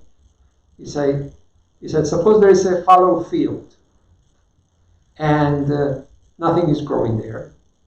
And then you sow some seeds, and then you start watering it and tending the field. Then the seeds will sprout, and you're beginning to see your crop. But together with the crop, lots of weeds are coming. You could not see them, but the seeds were there. So when you are meditating, you are watering the field. And of course, there is the seeds that you have planted of your mantra and all that, but there are lots of weeds that you cannot see. So there is no way to avoid this painful task of removing the seeds. The moment you start watering, everything grows, the good and the bad. I think that's a wonderful idea, a wonderful example. Sometimes it seems like some people don't like it. Yeah, it can be discouraging, and it can last for years until that clears. I didn't understand when you said that when you plant seeds, the weeds will automatically come in, and you related that with, I mean, I do understand the physical aspect of it, but I didn't understand when we do a mantra or a meditation, why would the weeds grow? Okay, well, that is because of the theory of samskaras. But samskaras would anyways be there, right? Yes.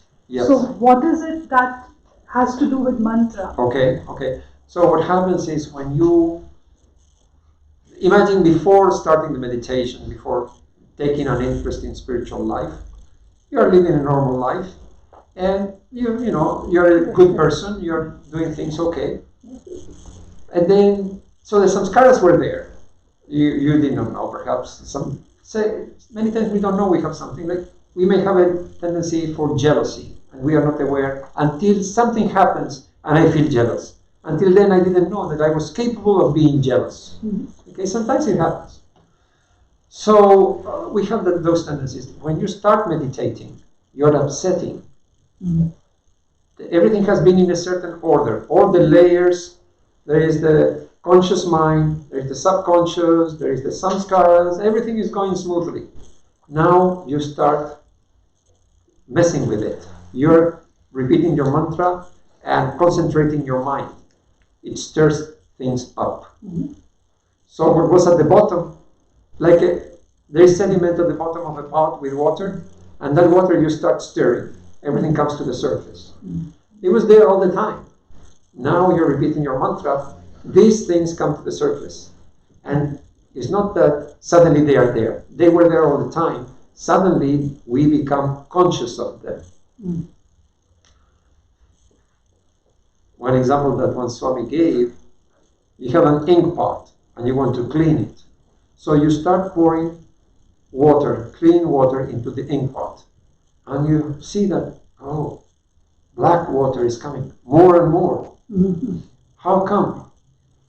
Where was all this black water? It's just a little bit of ink, and to clean it, all this black water has to come out of the ink pot. Then it will become clean. So it's like that. When we repeat the mantra, all these subconscious things become active. But it's a temporary phase. It's not that it will go on forever, especially in the initial stages. It's more unsettling. Things. So if I were to compare two scenarios, one is when I'm doing mantra, which is now when it is cleaning up, and another scenario when I was not doing it, or I would not have been doing it. So in the second scenario when I am not doing it, in that case the sanskars would anyways be there, but they would probably manifest much later in some later lives or in later times. Yes, or not at all. We just don't know. Okay, but it would be in the latent stage. But here, because we have stirred them up with some solution, which is a practice, they have stirred, so it has fastened the process. Yes, that's what we say. Yes, that's one interpretation. Yeah. And we all have similar samskaras. Basically, normal life is a selfish life. So it's a self-centered life. There is one thing called self-preservation. So if I am driving my car and suddenly a car comes right opposite me and we are going to crash, then all this becomes like a fight or flight, and my heart rate goes up and my hair stands on end, and that is survival. Okay, I don't want to die. So that is self-preservation. It manifests in so many ways that we don't want to die. A very different thing is selfishness. So self-preservation is natural, but selfishness is different. In this selfishness, we all have it. We all say, me first. So we have been going along the highway in one direction. We have been going south. And now spiritual life tells me, be unselfish. Suddenly I come to 190 degrees. From being selfish to from saying me first. I may be a very good person. Still I want to be first. So from being me first, now is me last. That's not an easy change. It's a complete change. So these samskaras have been very happy with me first. And now the samskaras have to get used to me last. It's quite an adjustment for the poor samskaras.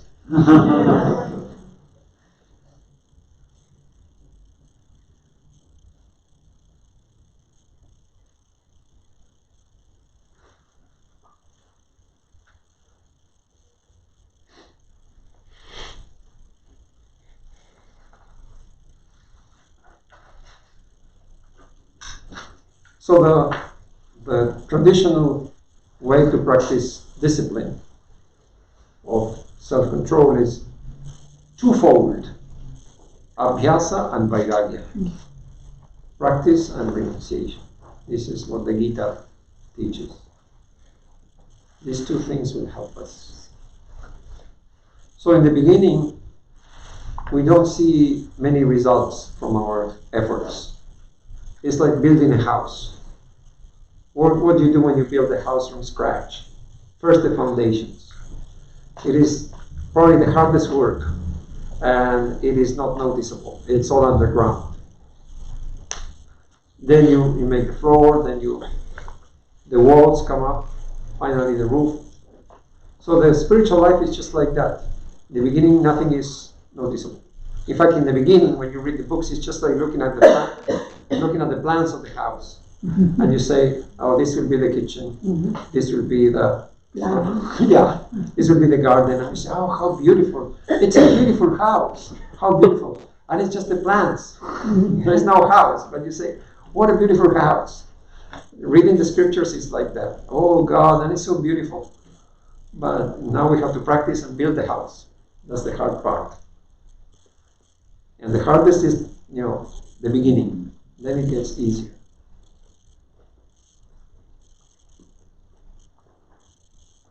If you can develop some taste for it, it becomes easier. There was one Swami who loved to study, and all his free time was spent studying only. He lived in the world of ideas.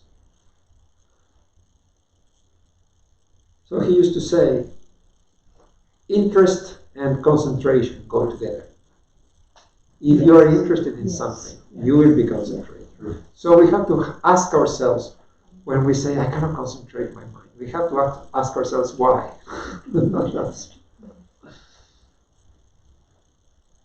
If we are watching, I don't know, to say something in the Super Bowl, nobody has to help us concentrate, right? It's so easy because we want to watch it or something like that. But to concentrate the mind is hard to develop a love for it, interest. Then concentration will come of itself.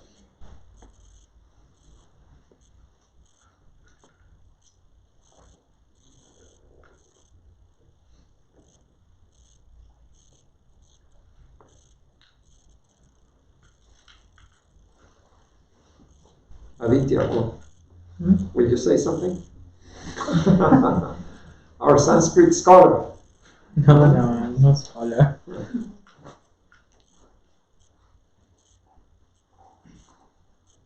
So, would you say that we're talking about spiritual life is like building a house? Yes. And reading the scriptures is like reading the plans. Yeah. Laying the foundations, would that be the yamas and the niyamas? Yes, it's like the early stages when you cannot see the results.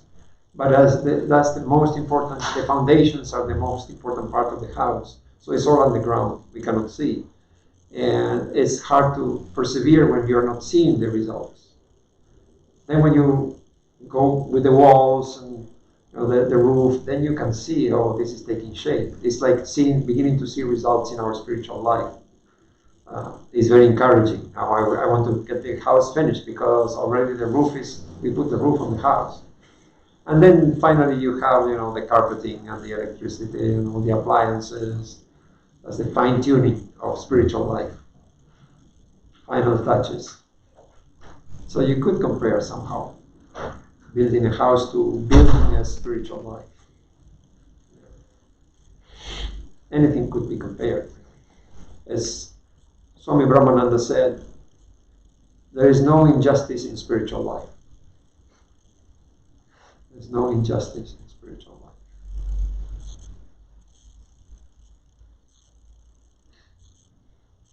But Sri Krishna said, no effort is wasted. Whatever is done, however small effort we put, nothing is lost. Everything is put into our bank account.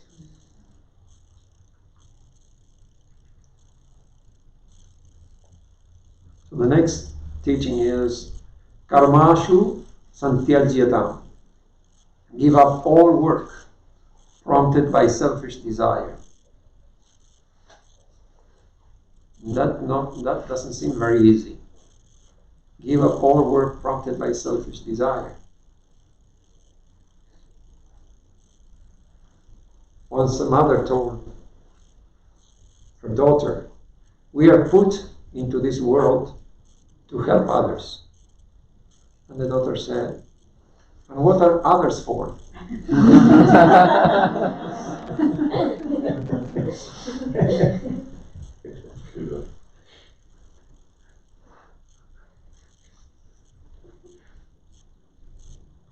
So babies seem to be very selfish. They're always crying, give me this, give me that. But they made a study of 18-month-old babies.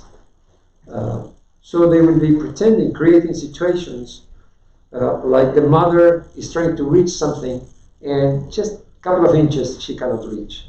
And the toddler will be just sitting nearby. And every time the baby will come and help. Or they drop something and the baby will pick it up and give them. So almost every time the babies help. So they say that human beings have this tendency to help each other, to help one another.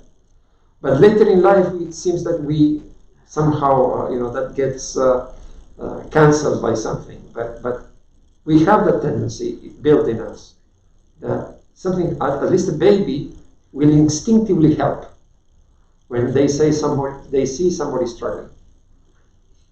So that's an interesting thing.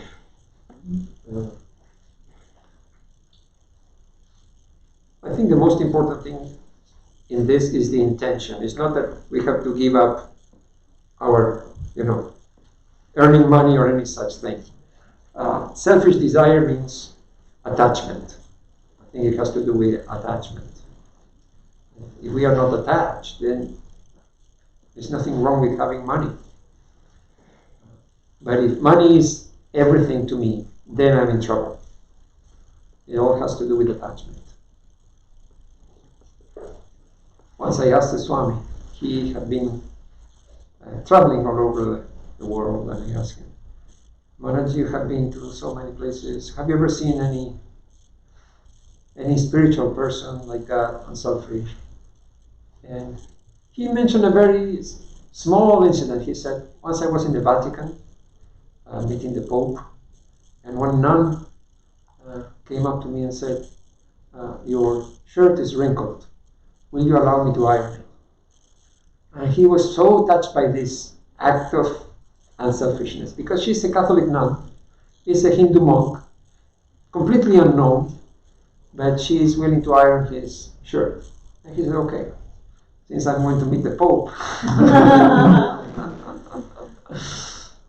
So like that, it doesn't need to be, acts of great things to be unselfish. It can be small things. It's a matter. I think it's a matter of attitude.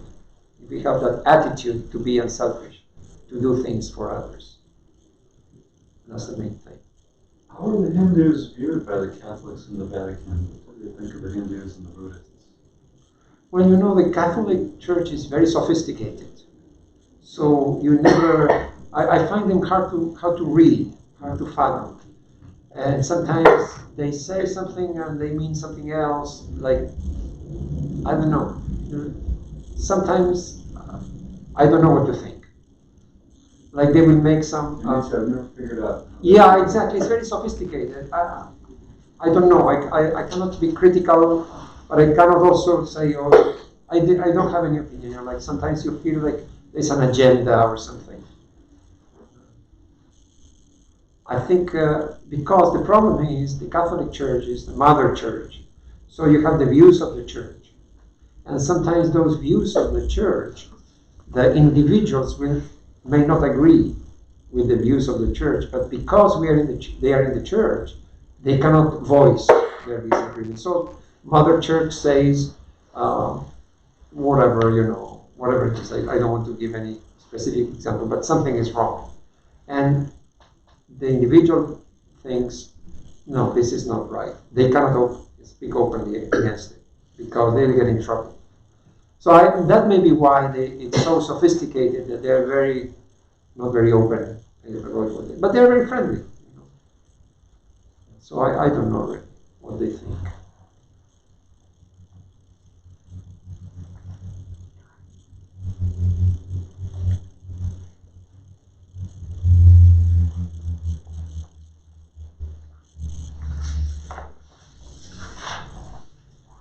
What else? You help me a little. Give me some ideas. You had a question. You said that when you meditate, the weeds of the seeds of the samskaras you have planted start to grow along with the plants, which I think would be the God plants. Is that correct? Yeah, well, first of all, the samskaras, I wouldn't say that we planted. It's like they developed over the course of our evolution. But as spiritual seekers, we don't plant them. That would be the last thing you want to do. So they have, it's like remnants of our evolution. You can put it that way. We have evolved, if you believe what Vedanta says, we have evolved from lower births to human birth to advanced human, like a spiritual human. In the course of all that evolution, there are some remnants in us. And those manifest as some scars. There's the subtle impressions accumulated from those previous existences. So those are the seeds that we cannot see, but they are there. So it's not that we planted them. They are there in spite of ourselves. And so they would remain dormant, but when we start meditating, they start growing. Yeah, not only that. One is when we start meditating. Another one is when they get a chance to manifest, they will manifest. They are dormant until they get a chance. So sometimes we're in certain circumstances that it may awaken them. Patanjali describes many states of these tendencies. Dormant, overpowered. Mm-hmm. So sometimes like in a child, they are dormant. So a child cannot manifest their. Yes, I was thinking of the 18-month-old who wants to help its mother, yet Yeah. the same 18-month-old could grow up to be an evil man. Exactly.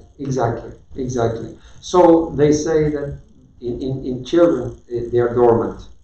Once a devotee was at the airport with the Swami, and she pointed to a baby, and she said, "Oh, so innocent." And the Swami said, "What innocent? He's waiting."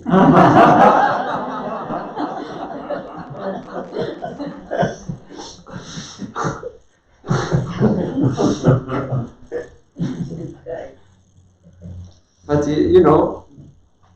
a terrorist was a child once. Yes. And you could never guess that they They would were become once children playing. Exactly. It is hard to believe. Yeah. It is hard to believe. But this is it. They are dormant. These samskaras cannot manifest until the time comes and they get the chance. Another one is suppressed. For instance, it's a type of birth when the samskaras don't get a chance to manifest at all. Say, I don't know, to give you an example, I was a dog in a previous life, and now I'm a human being. My samskaras as dog cannot manifest now. They will be suppressed until either I go back to the dog state or I get illumination. So they say that, for instance, when we go to heaven, if somebody goes to heaven, in heaven there is no food or drink.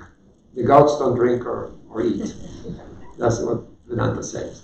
So you may ask, okay, what happens to all our karma? All the ice cream I was supposed to eat, all the soda I was supposed to drink, and now I'm going to heaven, there's no eating or drink. What happens to all that karma? It is suppressed until I come back to earth. Then So you have to check it at the door, and then on your next birth you check it back out. So some births you cannot manifest those samskaras. They are only, in the human birth we can only manifest the human samskaras. So like that Patanjali gave different, there are different states in which the samskaras find themselves.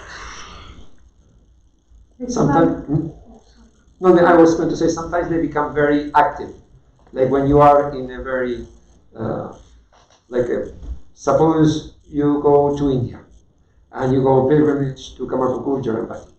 So all your samskaras about Ramakrishna and Holy Mother will become very active. So that is another state of the samskaras. You forget all about your work back in Atlanta and all worries that you may have. Hey, you're in Kamarpukur, you're in Jarambati, you're in the world of Ramakrishna. So for the time being, these samskaras become very active. That's another state. That's why we're here this weekend. Yeah, like that. No, I was just saying that when you put a fertilizer in a pot, both get benefited, a weed and a seed. That's true. Yeah. The weeds grow like crazy. Of course. Yes, very true. Very true. Last night I was reading a paper by Swami Shivananda about obstacles to meditation. So when you're meditating, sometimes you will have, he describes spirits who come and attack you. You have to pray against them and say, I banish you. And how do you combat those spirits when they attack? You pray against them. Pray against them. Yeah, you ask for divine grace. And they may not be, they're not necessarily part of your karma. So the point I'm trying to say is, it may not be a samskara or anything. They're just there. Yeah, but still it's part of the karma that it was my karma to encounter that spirit. From that point of view, if it is not your karma, the spirit will never come into your life. Right. So that you can look at it from that point of view. Don't they say that about Buddha too, when he was in the final stages of meditation? I forget the Yeah, that was the example also given. Yeah. Sri Ramakrishna, there are a few stories about spirits in the books about Sri Ramakrishna. Once, Swami Trigunatita, he wanted to see a spirit. He went to a haunted house, and I don't know if it was Trigunatita or Akhandananda, one of those two. And then he, at the dead of night, a light began to appear. And a fierce eye, it was only one eye, evil eye, began to manifest. And he found this tremendous power of evil that he could feel. And he got really scared, like frozen, you know. And then Sri Ramakrishna appeared to him and said, get out of here, immediately. And then Sri Ramakrishna told him, never do that again, of going to such places, you know. So there are a few stories like that. We don't have many, but I thought that was interesting. He didn't say face it and, you know, conquer or anything. He said, run away. You don't want to wait anywhere near these things. But then there are also mantras. I mean, Aditya, any pujari will tell you when before starting a puja, you pray to Shiva to banish the... Yeah. That's what I was going to point out. No, but that's different. I mean, you want to worship and you want no obstacles in the worship. But this is, you're going to a haunted house to meet the spirit. That's different, right? But wasn't there another story about Thakur performing some worship at a cremation ground and then the pot getting lifted up? He made that offering. The rice pot, he made some offering. This, what is it called? What bali is offered? I think it's boom. There's a bali that's offered, right? In the big pujas with curd and something like that. So he was making that offering with rice pot, and then it suddenly got up into the air, as if the offering was accepted. And then his brother, I think at that moment came, his brother or probably nephew, one of them came and called him, and he was like, okay, don't enter this space, let me come out. Otherwise, because you don't have the power to, face all of that. And you remember Totapuri, that the Chanda came to meditate. I mean, Totapuri said, sit and meditate with me. He was not afraid at all.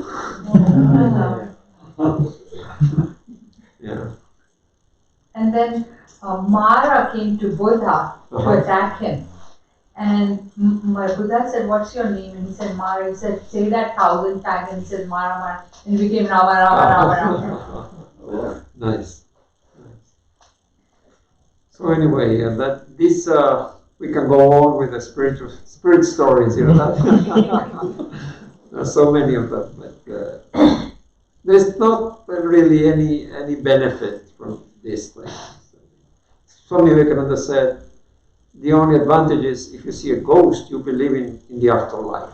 That's the only advantage. You don't see any ghost. Will convince you that there's something else after life, after death.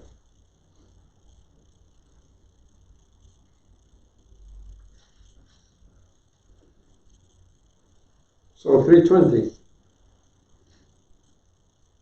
You want to have a break? What do you want to do?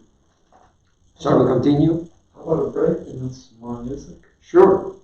Yeah, that's nice. Yeah. Okay.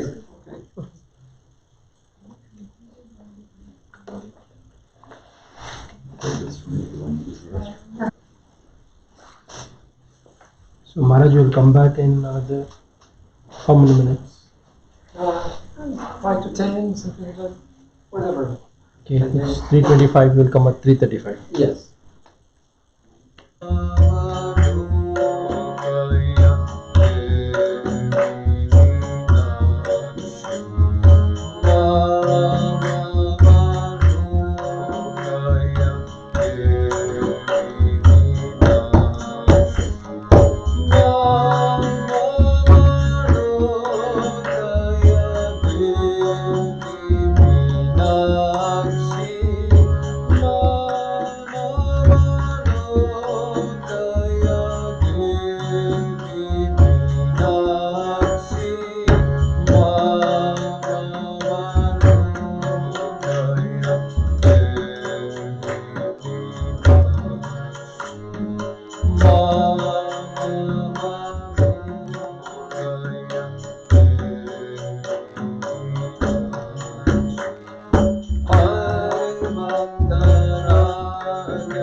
Gajanana Parvati Nandana Gajanana Pahi Pahi Gajanana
Parvati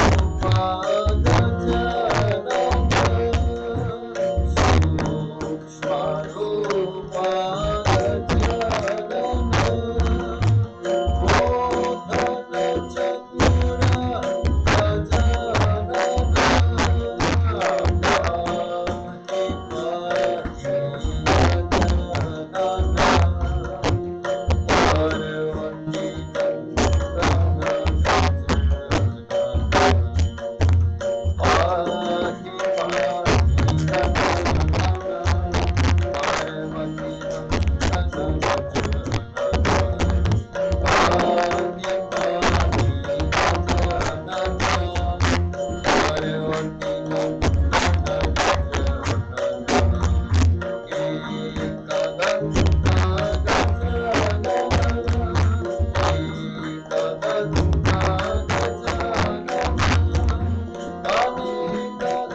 One more.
Well, we're coming to the end of today's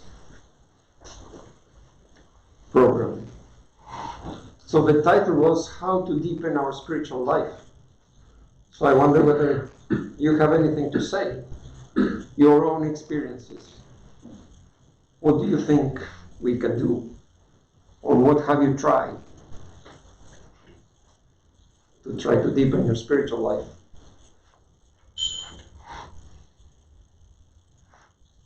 Those who have remained silent the whole day are the ones who know the most. That's possible. We talked about weeds before, and I'm finding when those weeds crop up of kama, krodha, anger, hatred, lust, to repeat the mantra, and you'd said to give it, we fall back, give it over to God, if you will. We try to mentally hand it over to Ramakrishna, wherever you said. Yeah. That is surrender, isn't it? Yeah. Another word for surrender is, would be surrender. Yes. I guess the important thing is to keep on keeping on. Yes. Just continue to do the practices. Keep trying. Keep trying. Yes. And when we were in India, we attended a lecture in the Mumbai ashram, and the Swami there told this nice story. Some of you all may be familiar. So there is this sadhu. He's been practicing spiritual things for several years, 20, 30 years. Then suddenly he gets frustrated. He said, I'm not reaching anywhere, I'm not finding God, there's nothing in this is all false, I'm going to give it up. So I'm going to go back into normal householder life. So on his way back, he hears this music, dance and music. And so there's like a court dancer, she's giving a dance performance. So he decides to stop in there just to watch for a few minutes. And the tradition there is, there's a lot of people assembled and the king also is there. Until the king throws the money or jewel, nobody else is supposed to give anything.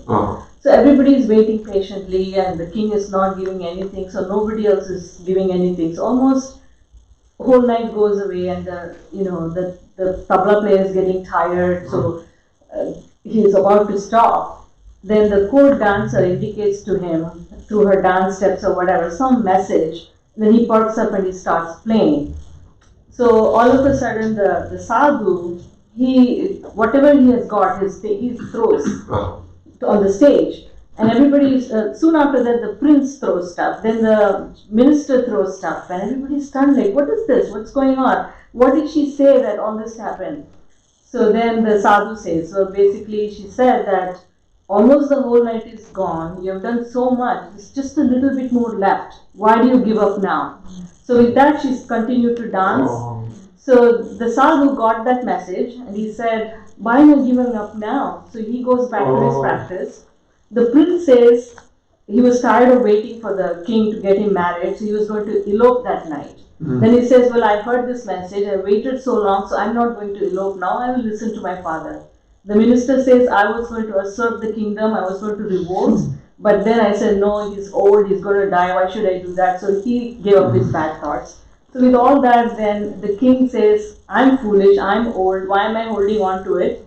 So he gets his son married, he gives the kingdom to the minister, and he decides to go renounce life. Then the court dancer says, just by my 2 words, everybody has got this message, so why am I not doing it? So she starts going on the path. So the bottom line is the knowledge can come from anywhere. Nice. Anything, it's up to you to receive it and hold on and keep going. Nice. That's the story with the happiest ending I've ever heard. He told that in Hindi and it was a whole lot more poetic and nice. Nice. Yeah, very true.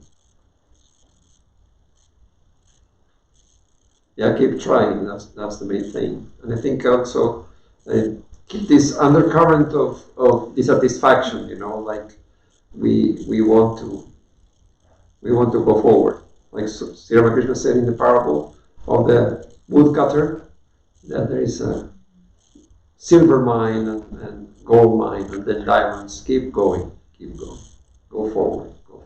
I think that is.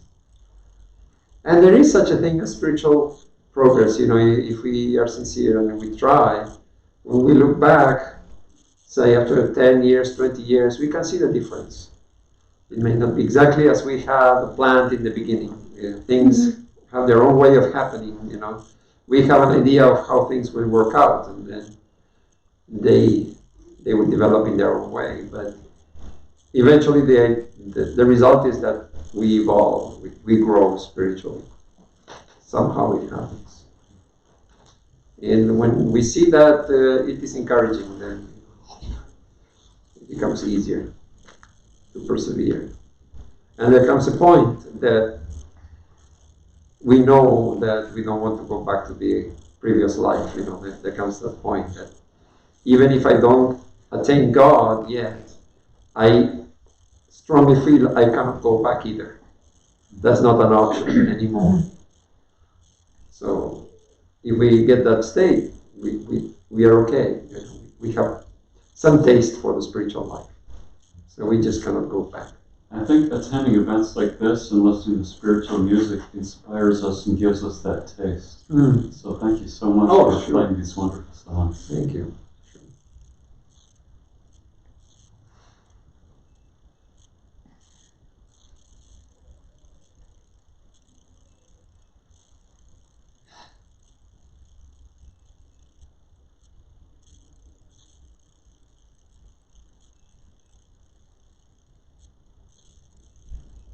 So what do you think, if I may ask, what do you think is the most important thing in spiritual life? If you have to put it in one word, Brad, what would it be? What is spiritual life in one word? God. God. Aditya? Perseverance. Perseverance. Good one, yeah. Any word comes to mind? What is spiritual life for you? Less identification with the body and the mind. One word. Well, ideally. Good point. That is one idea. That's yeah. One idea, one word.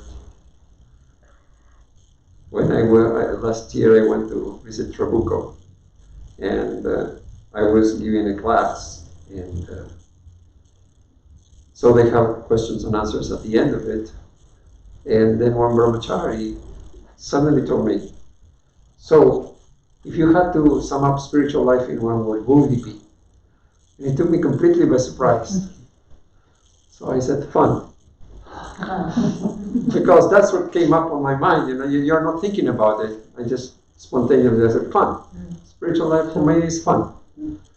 And then I caught him afterwards and I said, have you asked anybody else this question before? He said, oh yes, any Swami that comes.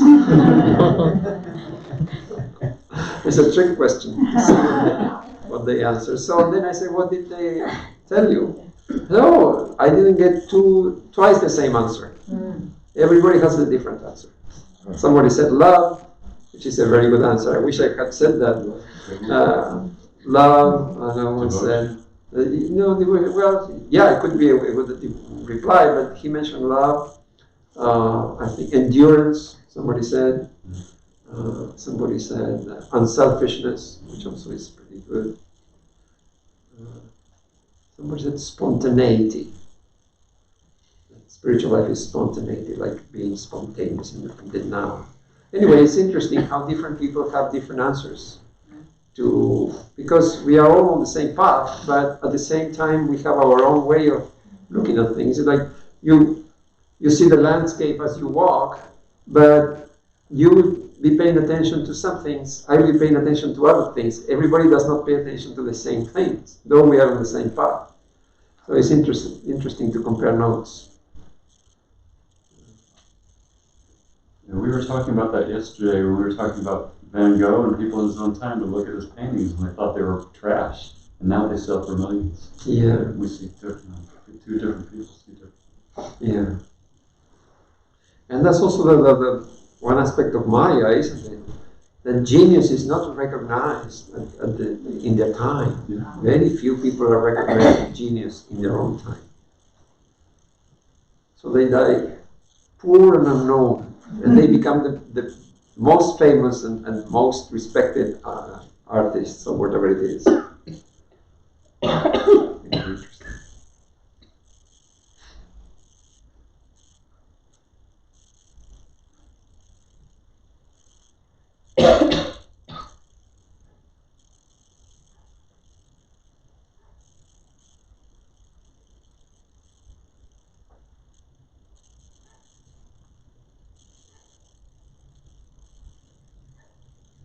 So I think God looks into the heart.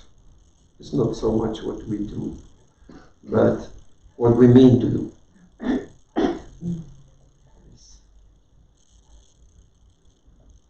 Externally, I have the feeling more and more that it doesn't count for much, but where is our heart?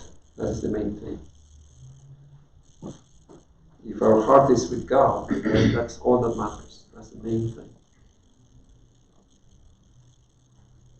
If our heart is in the right place, then everything falls into place. It follows the heart.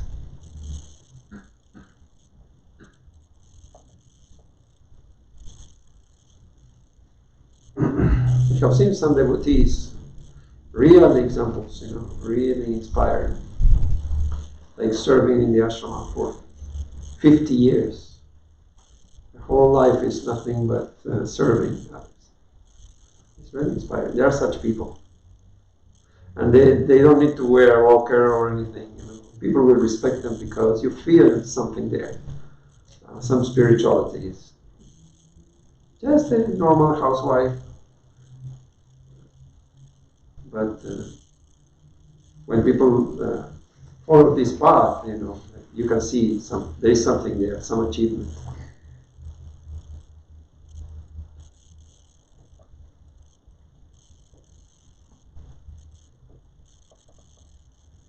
So then when some people, they become incapable of serving, they cannot serve anymore, but the wish is there to serve. And that is as good as serving, just to have the wish.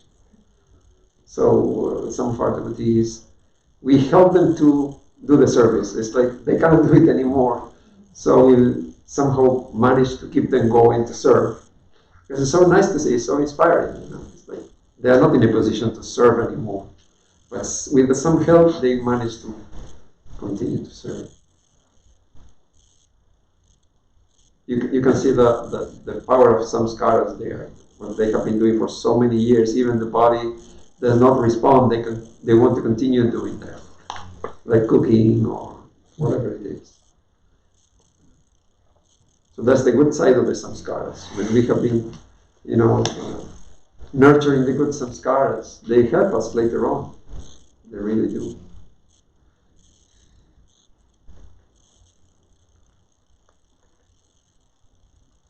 So this.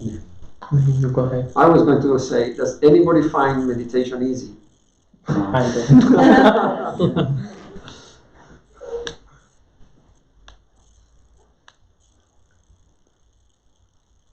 Why is it so difficult? Let me ask another question. Which is the easiest discipline for you? Which would be the easiest discipline? Sadhana, or whatever you want to call it. Bhakti. So like worshipping God. I think it depends. Like there are days when because even sometimes you do the puja but your mind is somewhere else. Mm-hmm. So that becomes also a great difficulty. Yeah, it just becomes very mechanical. Yes. And you don't feel anything. And there are days when you don't want to do that and just be in meditation. True. When it's happening. So at least to me, it's like ups and downs. So sometimes something is happening, other times like there are moments when I just want to sing and go on singing. So then that seems easy. And there are days when somebody asks me to sing and I would not want to sing because it just doesn't come from the heart. So it's like where your heart is, and it's probably about how God then at that moment wants you to be. So if they want service from you, then they will invoke devotion. If they just do they want you to sit and enjoy, then maybe you'll meditate. True. It's true. The mind has ups and downs and different moods. The problem is that we cannot always adjust ourselves to the mind. If you're supposed to do puja daily, then you cannot say, no, my mind is not so inclined today. That's the problem. So I think a routine helps a lot in this respect. Through a routine, through perseverance, we can develop taste for something we naturally wouldn't like. So I have seen it in myself and in others also. We start doing something we don't like, and we end up liking it. But we have to have the open mind to first start and try. Because it's very easy to dismiss saying, oh, puja is not my thing. I don't like puja. That's okay. But have you tried? Oh, no. So how can you say if you don't try? And meditation is not for me. Have you tried? So I find many times that something we start off not liking, we end up liking. And then in the end, we realize that like and not like, it's very blurred, the dividing line between the two. It's like, well, somehow through practice, through repetition, I got used to liking some things and not liking other things, but I can change them. It's really possible to change. And in fact, when we come to spiritual life, there are many things we used to like, we have to give up now.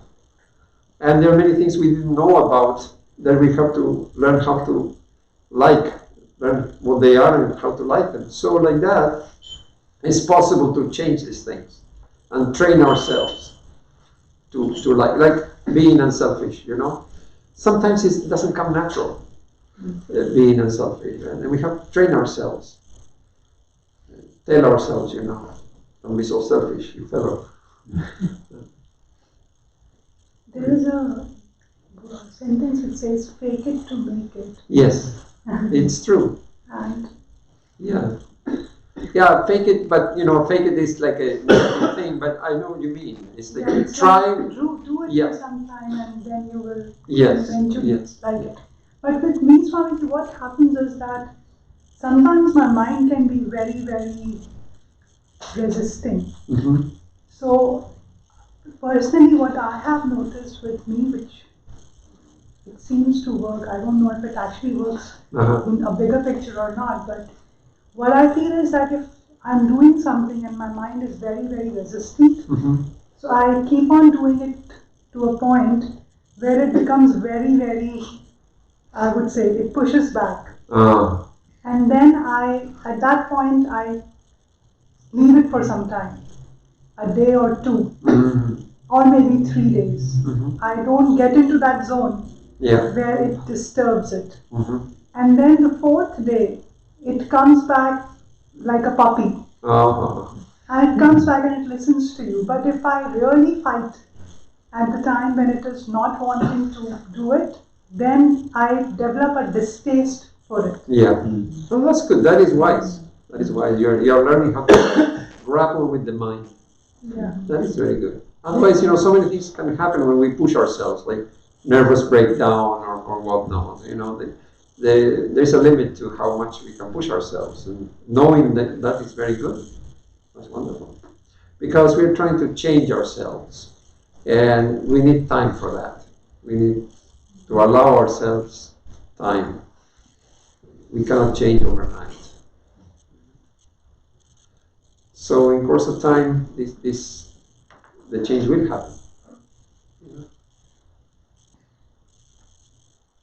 And that sounds a lot like saying the Gita, the self is the friend of the self. The self is also the enemy. After a while, it becomes the friend once it's conquered. That's exactly what that reminded me of.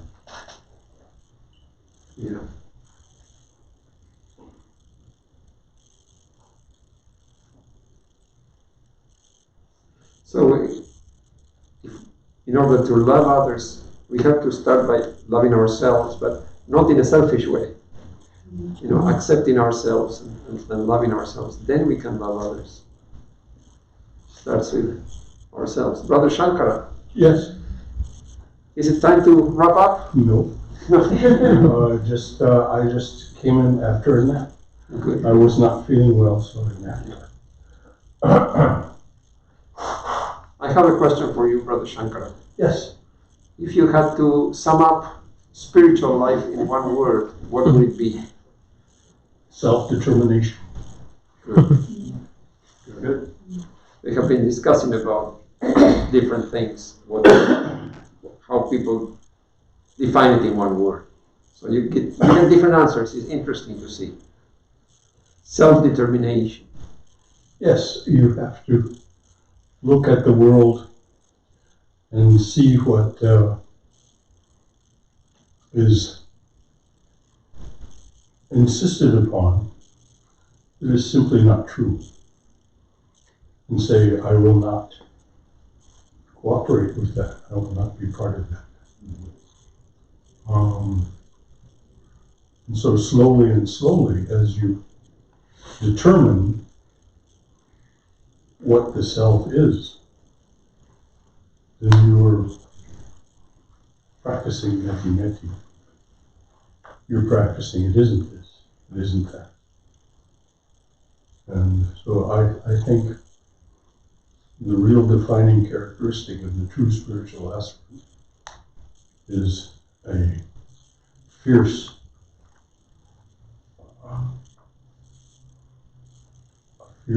self-determination. Mm-hmm. Not allowing yourself to be swayed and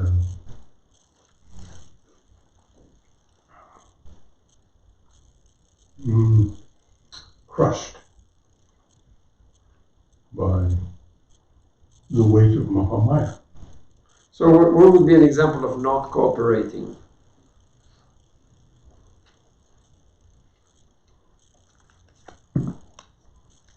Well, I'll give you a very personal example. As I grew up, there was verbal.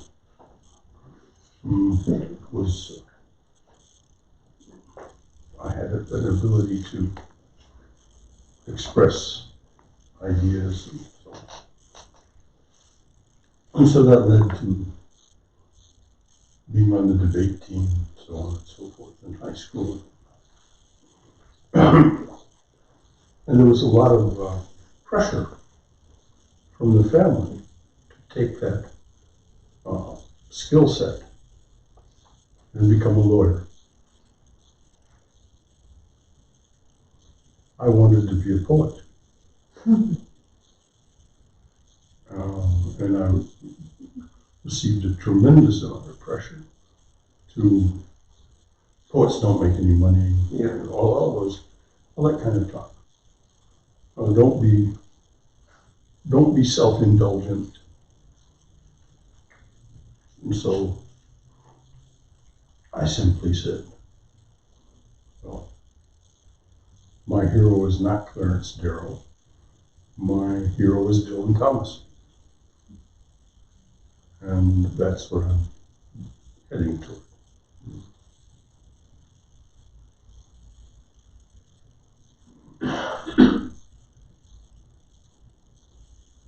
Later on, the desire to be independent of the system of economic activity led to being in business for myself, which both Prabhupada and Swami richly applauded, because it allowed me to cooperate with what was being asked of me through Vedanta, because there was no one saying, no, you can't take that time. Right.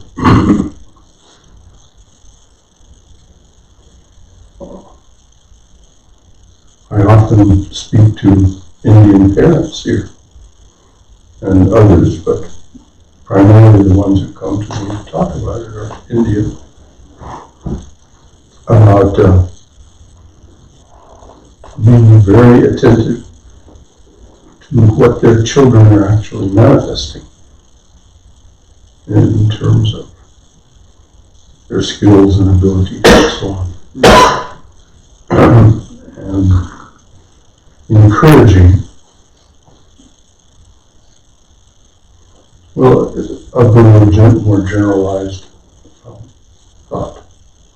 Aldous Huxley, in his book Island, said that the first thing that children should be allowed to experience and therefore learn is the power of their imagination and the power of cooperation, so that their imagination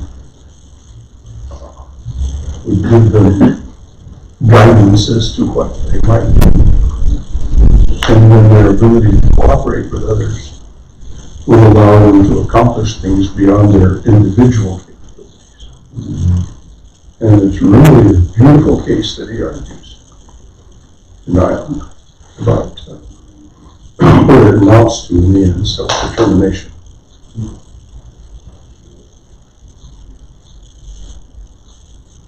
So that's what I meant by self-determination.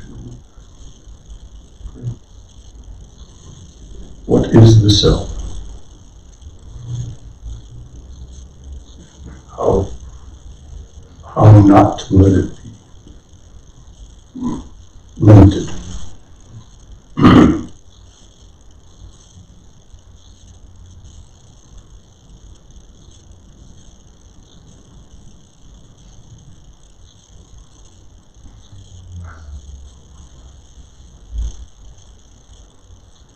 After all, limitation is the nature of mind. Yeah. Limitation is the nature of anti-entropy. That doesn't mean we have to cooperate. Right.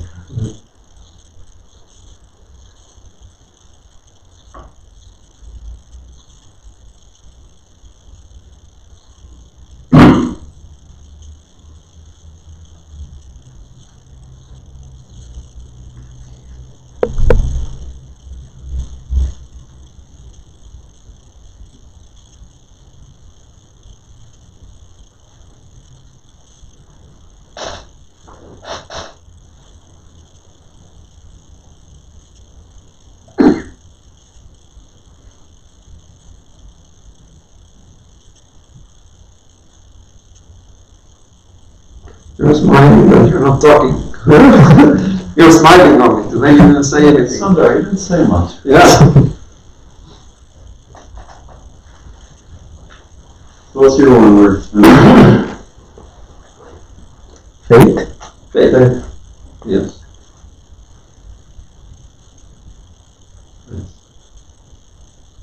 There is no one correct answer. All the answers are right. All the answers are correct. It's just different people stress different aspects of their spiritual life. I think we can learn a lot from one another, exchanging ideas, experiences, everybody's path is different. How we came to Vedanta and what we experience in Vedanta, it varies from person to person a lot. Although we are on the same path and we may have the same ideal, and still, that's the nature of diversity, is that things are different. So we are all different. We are the same in the sense that we are all spiritual seekers. And we are all brothers and sisters. In that sense, we are the same. But we are different because we have different mental makeups and things like that. So it's always interesting. I got my one word. Ah. Satyagraha. Oh. Because that's the first lecture that I attended, Brother Shankara's, and that's what drew me to Satyagraha, that means truth, right? insistence on truth. Yeah. Holding on to truth. That's another way to translate it. That was Gandhiji's main teaching.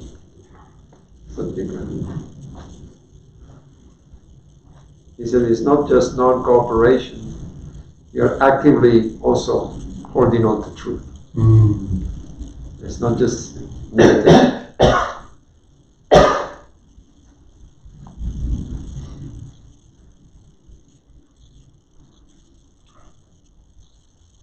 And Sri Ramakrishna, you know Sri Ramakrishna's story, that he could give up everything, but not truth. He is such a renouncer. But truth is something he couldn't give up. He tried everything. I give up right and wrong, virtue and vice, and good and bad, and success and failure. But when he came to truth, he could not offer truth to Mother, because he says, if I offer truth, then my prayer, where does it stand? You have to know that the prayer is true. You cannot give up truth. So truth is God. So I think what I'm hearing is telling the truth at all times is absolutely necessary, even if it's going to get you into trouble. Is that what I'm hearing? Yes. Well, there is a whole. Yeah, I know. It's a whole new. Yeah, exactly. It's very situational whether to tell the truth. Sometimes truthfulness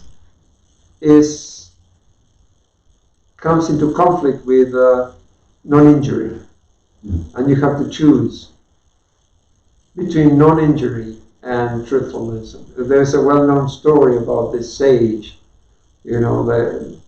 Some people were being persecuted by a king, and they were going to be killed. And they came fleeing from the soldiers to a forest, and they found the sage sitting in meditation. And they said, "Sir, can we hide here?" He said, "Yes." So they hid in the bushes, and then the soldiers came and they said to the sage, "Have you seen some people running?" And he said, "Yes, they are there." Well, he could have just stayed silent and still, he's not lying. Because he was truthful. Yeah, but all I'm saying is he could have just stayed silent. He didn't have to. He could have stayed silent. He could have stayed silent. There are so many things you can. He has the right to remain silent. Yeah, but the soldiers may have killed him, and that's okay. He's a sage. He should have been okay with that. But once St. Francis, there's a story that he had a similar situation. A mob was chasing a thief in Assisi. Somebody stole somebody, and they caught him, and now the villagers are running after the thief to beat him up or kill him or whatever. So they encountered St. Francis, and they asked him, "Did he go that way?" And he had his cloak. He was wearing his cloak. His hands were under his cloak. And he said, "No, he did not go that way." He's pointing there. But they cannot see. So he said, "No, he did not go that way." So he's a clever saint. But really, from the point of view of truthfulness, that is telling the lie. Because Sri Ramakrishna said, "Mon muk ek kora." Truthfulness is unifying thought and word. So when you're pointing under your cloak in the opposite direction, your mind knows. You're still deceived. Yeah, it's just as bad. It's just as bad. So Sri Ramakrishna's definition of truthfulness is unified thought and speech. It's a very high standard of truthfulness. Even in polite society, you cannot practice that literally. Somebody cooks something and it's not good. Are you going to tell them this is not good? So, but Sri Ramakrishna could do it. He is the avatar. Once he was discussing with Dr. Sarkar. He was sick with cancer, and this doctor used to come and give free service and see him. He was not a devotee, but he was very friendly and he admired Sri Ramakrishna. In that sense, he was kind of a devotee. So once they were discussing something, and the doctor interrupted Sri Ramakrishna and said, "Listen to me." And Sri Ramakrishna said, "What? Listen to you? You are bhogi, kami, ahamkari. You are a selfish, lustful, greedy person. Why should I listen to you? This was in front of everybody. He's one of the most distinguished doctors in the city, coming to give free service, which would have been very expensive otherwise. And Sri Ramakrishna is telling this in front of everybody. You are lustful, you are greedy, and you are selfish. Why should I listen to you? The doctor was frozen. So, okay, in that case, I'll just check you and give the medicine and leave, if you feel that way. But then Sri Ramakrishna kind of pacified him and the talk continued. Why Sri Ramakrishna spoke like that is because he was free from all these things. He was not selfish. He was not greedy. He was not lustful. He is a realized soul. He can do that. Who else can speak like that? So, he was attacking the doctor's ego. He was working on his ego. But the doctor did not do anything wrong. All he said was, listen to me. But he often argued with him. Yeah, he was argumentative. I think it's so important that those conversations were included in the gospel. Yeah. It was Sri Ramakrishna's, in a way, last teachings. Yes. And sometimes you can see he's speaking directly to us through Dr. Sarkar. Yes, it's true. It's true. Our argumentative selves, our impertinent self. Yes. Yes. So the one word I would use is fearless, and we've been discussing lions and tigers for the last, for me at least, 2 or 3 weeks. Yeah. And the picture that has stayed with me for some time now is the story about Daniel. So the Jewish people were in exile in Syria, Iraq, and Daniel was loved by the king, but the politicians were jealous of him. So they went and told the king, you know what, he prays to some other god, and we're only supposed to pray to you. So, no, actually they didn't tell that. They said, make an edict to say that nobody is allowed to pray to any other god. Just enforce the rule that you only alone are to be worshipped. And that the king says, yes, yes, of course. And he sends out the edict. Anybody caught praying to some other god is going to be beheaded or thrown into the den of lions. And this notice went out, but then Daniel heard it, but then he just kept praying. He would wake up in the morning and pray at night and pray and kept praying. And then the politicians went and said, look at this person. He's still praying to some other god. He needs to be thrown. And he says, yes, he needs to be thrown into the den of lions. And he gets thrown into the den of lions. And Daniel is still praying to this God, please help. And the next morning when the hungry lion is let out, the lion just comes and lays down there by his side. He's fearless. And that's the other story you told us about Duryodhana. Yes. And the crocodile. But the quality of being fearless in this society is extremely important. Yeah. Who said? Swami Vivekananda. Somebody said, it will be easier for a dacoit or an anarchist to make progress because they're fearless. But all of the others who are like tame and subservient will not make progress in this. True. Yeah, Swami Vivekananda was all about fearlessness. Being bold, fearless. That's true. He used to fire up the youngsters in India, do something. Even if it's something bad, at least do something. Because he believed that the country was in tamas, inertia. So just be alive. First come to life, then you can take the spiritual life. And he did it. He accomplished that, Thanks to him, India changed a lot. Okay, well, time is up. Well, Swami, I'm sure I wasn't able to participate all day today, but I'm sure that everyone who did received a great deal. And as you remarked, earlier, this congregation is good at exchanging ideas. Yes. It's something that's encouraged. And because it seems to me that the prayer that we pray, that we study spirituality together, it's not a top-down kind of thing. It's a straight across thing.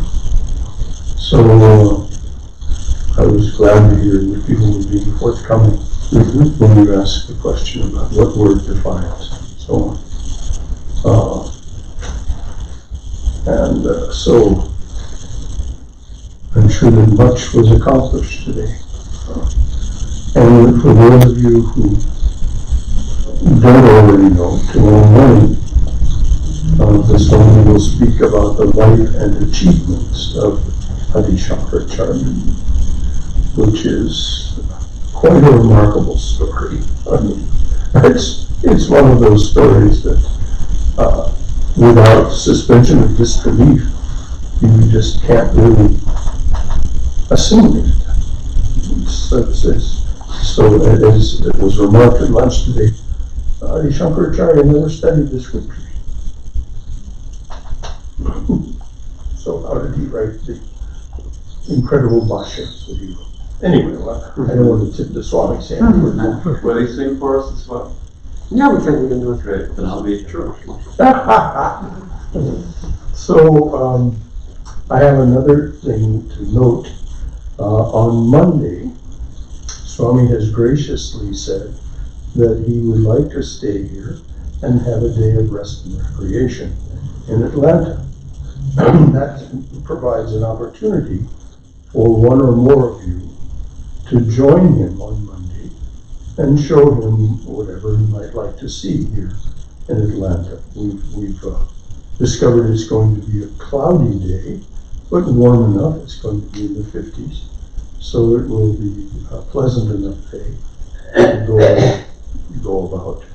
It won't be raining, in other words, and it won't be bitterly cold. So any of you who would like to do that, there's no need to talk to me about it. You can if you wish, but you can talk to the Swami directly. And, as they used to say in the army, you got a little time, talk among yourself. And so figure out what you might like to do. If one or more of you might like to accompany the Swami on some adventures on Monday. He leaves on Tuesday morning, relatively early. So if any of you want to join us for breakfast that morning, you're welcome. That goes for tomorrow morning as well. We'll take breakfast between 8:30 and 9 o'clock on Sunday and Monday, and then a little earlier on Tuesday because his plane leaves at 9:40. Yeah, Tuesday I probably have no breakfast because I'm not a good traveler. Ah. I would rather go, just a cup of juice or something. Okay. Yeah. We'll send a banana with you just in case. When you get on the plane, you're able to. All right. So again, such thanks to Ms. Swami for making the time to prepare for this, to take time to offer it to us, and we'll see you again tomorrow morning. Can we all just join together for a group photo kind of thing over here? Yeah. Yes? It takes 30 minutes to prepare and 5 minutes to eat.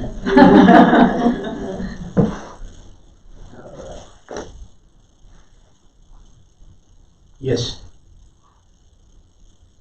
Smile.